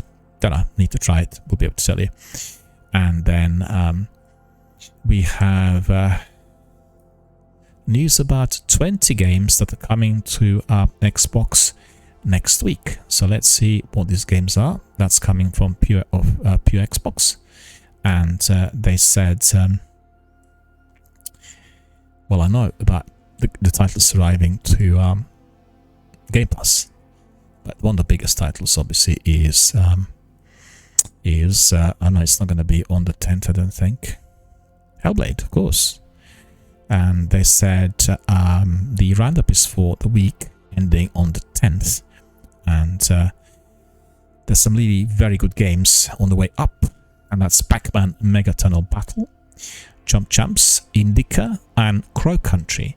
Well, coming back to Crow Country, this is a horror game, and we've had a big podcast on PlayStation, in fact, dedicated to the game, where one of the game creators spent an hour discussing ins and outs of the development with the PlayStation team. So definitely, if you're interested in Crow Country, go to PlayStation YouTube channel. It's right at the top, and you watch it, and he's telling you all about how they made the game.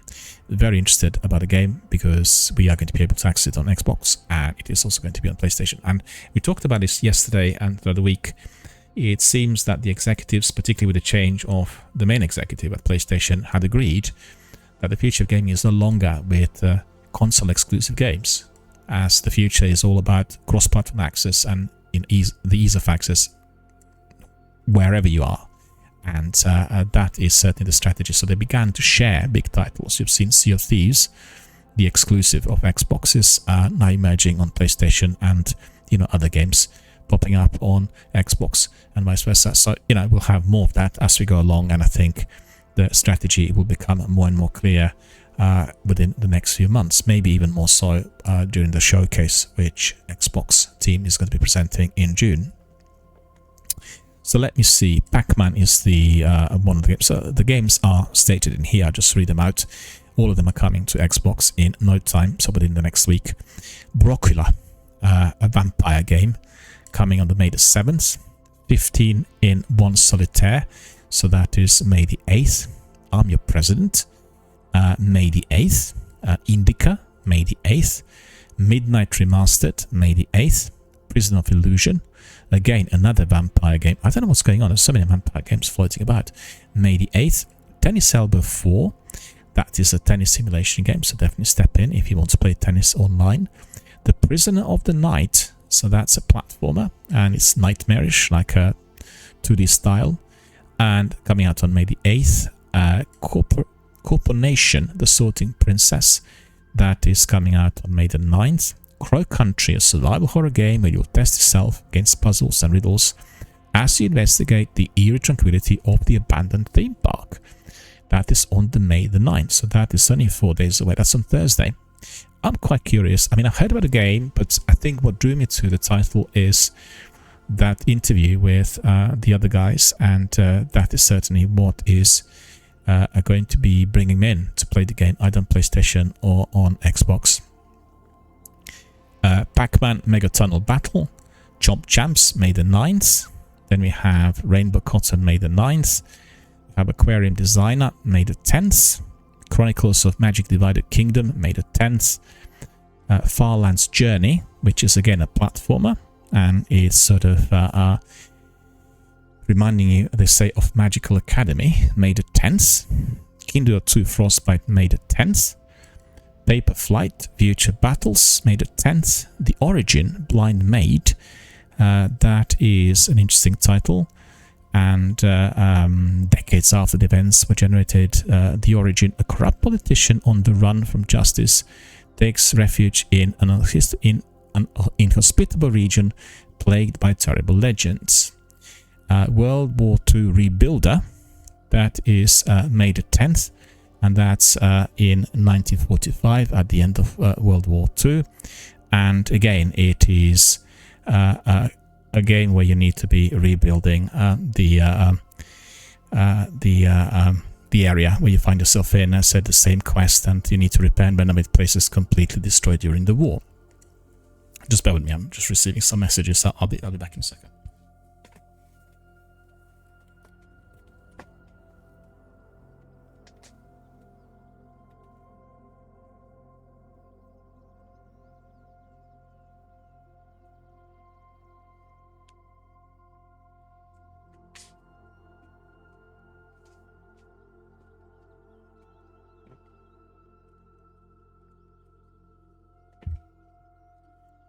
had a message from 158 saying there are so many games coming out of Xbox. What are we going to play first?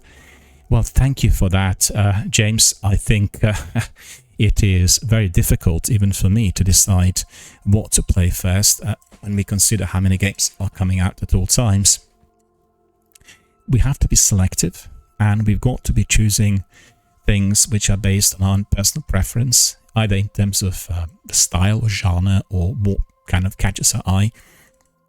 The other thing you need to pay attention to is certainly the duration of the game.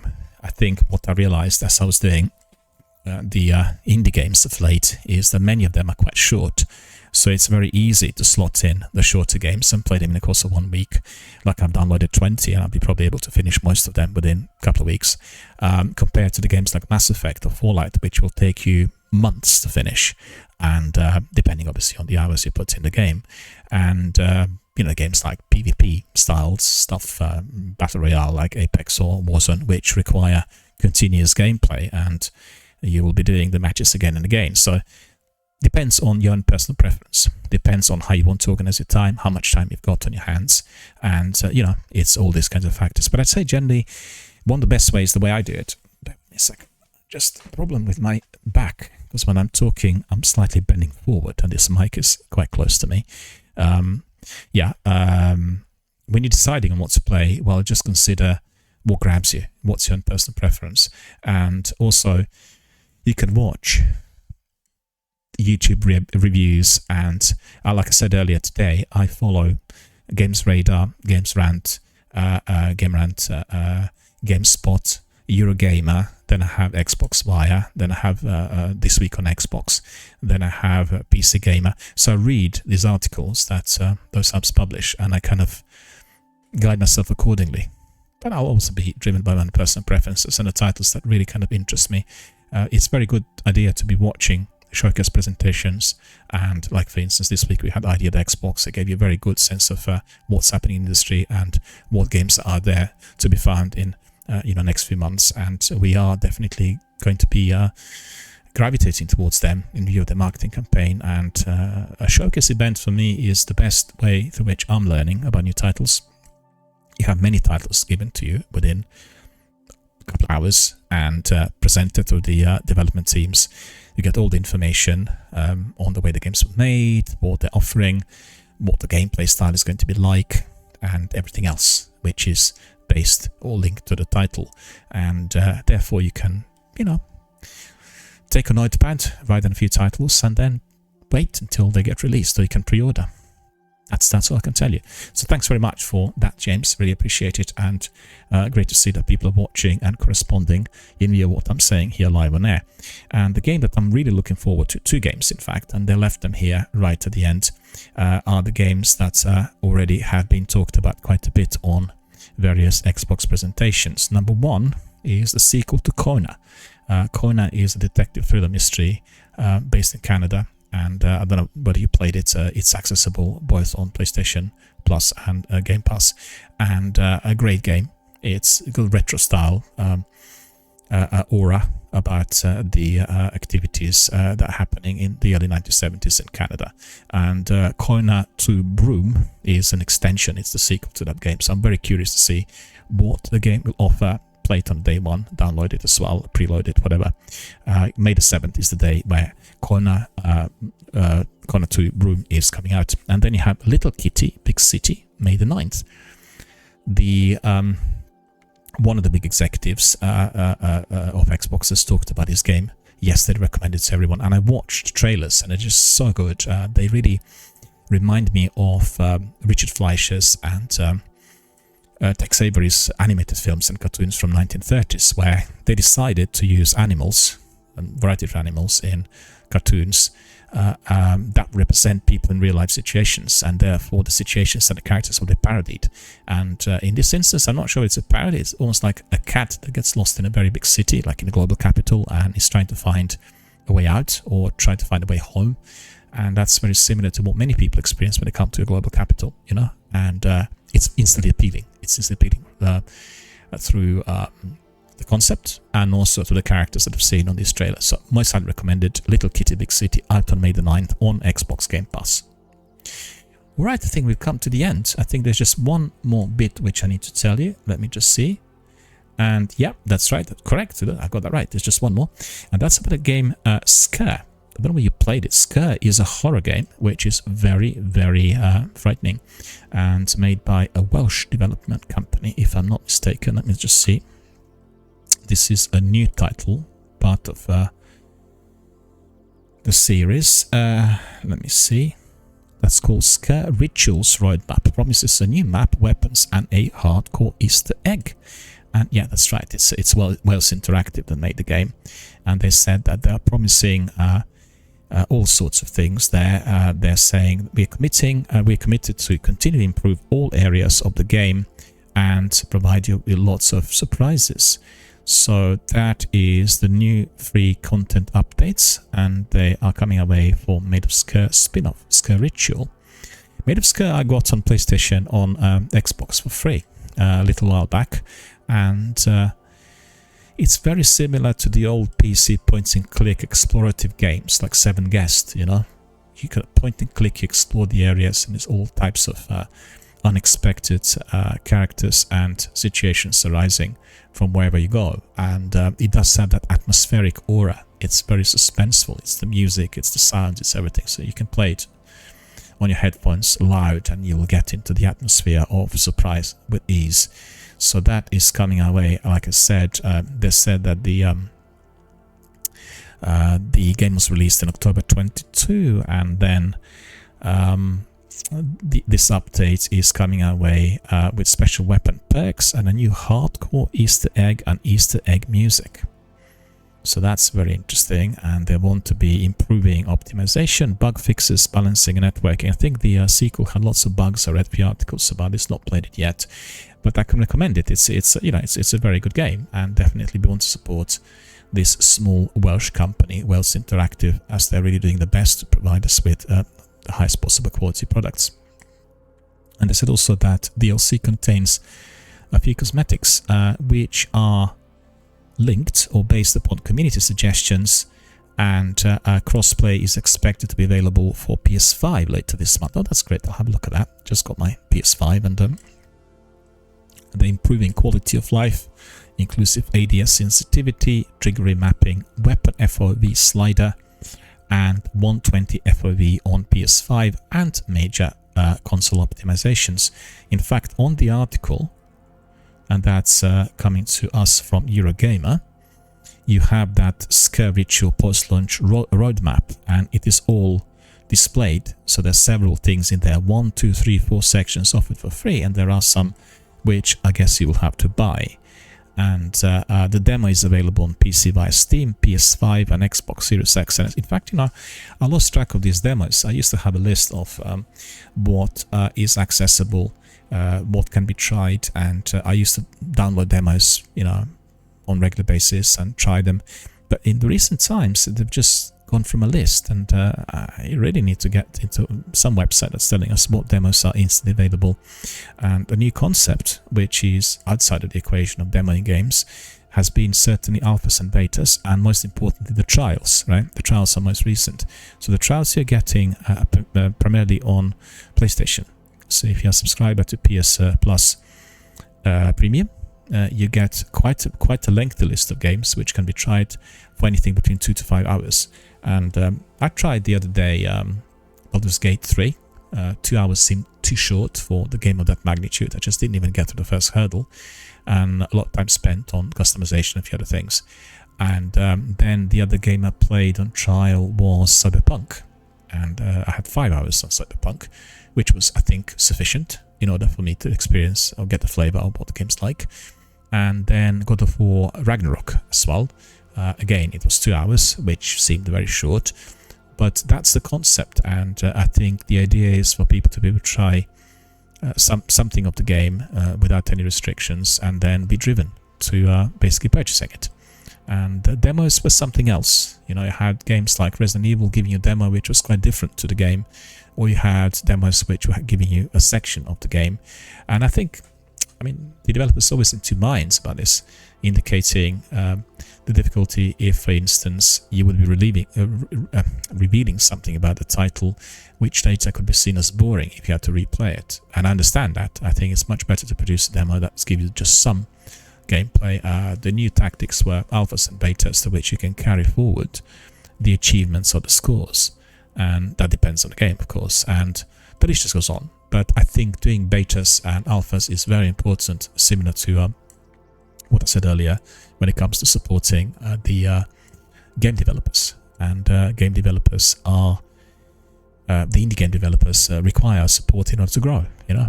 So with demos, we are trying out different games, but we're also offering that degree of support. If you're downloading this Scare Ritual demo many times, then other guys will see that there's a lot of interest for the game. You know, we may need to consider whether to support this publisher, to support this developer, and that is the thing to do.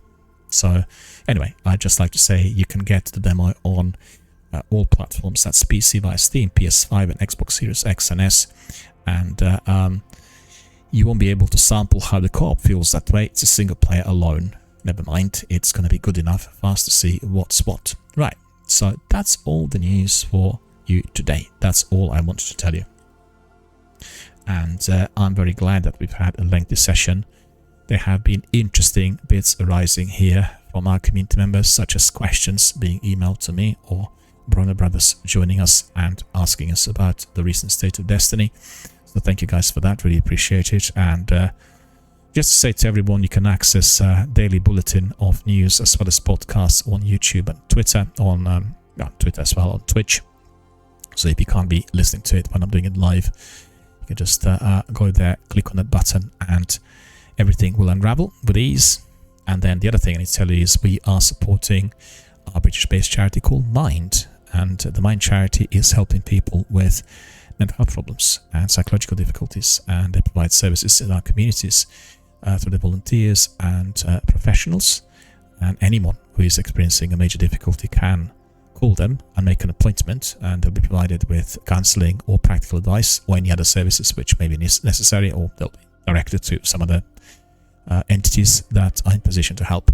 So they're very valuable, and they're very important to everyone in our communities, not just gaming communities, but you know, people who live in our neighborhoods, and we need to be supporting them. We need to provide donations and make sure they get as much publicity as possible, as many people are under the weather due to the way things are today in day-to-day life, and Mind can certainly provide those services. So I'm running a charitable fundraiser here, and anyone and everyone who's watching and listening can simply go to my About page, click on the panels, and then provide a donation, as great or as small as you wish it to be.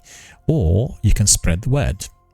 Spread the word. You're spreading the word not just on the fundraiser and Mind, you're spreading the word about this channel and our community, because on the fundraising page, you can access the stream free of charge. You can watch it as long as you like when I'm streaming live. And then you get the info on Tiltify, the company providing the platform for fundraising. Mind, all they do, you know, all the information related to their charitable works and to the services and everything that they accomplished over the years. Been around for about 60 years already.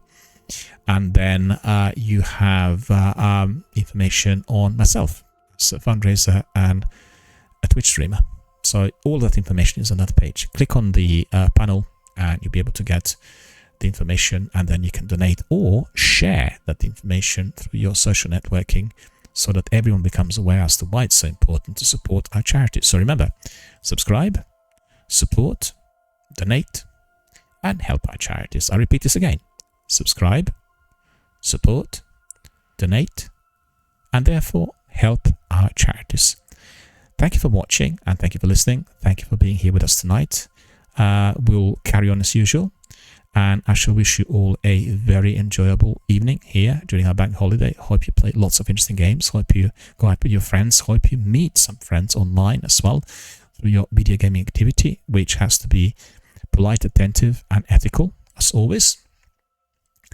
And I look forward to seeing and hearing from you in the meantime before we create another podcast and another news bulletin. And I wish you all a very, very, very good night.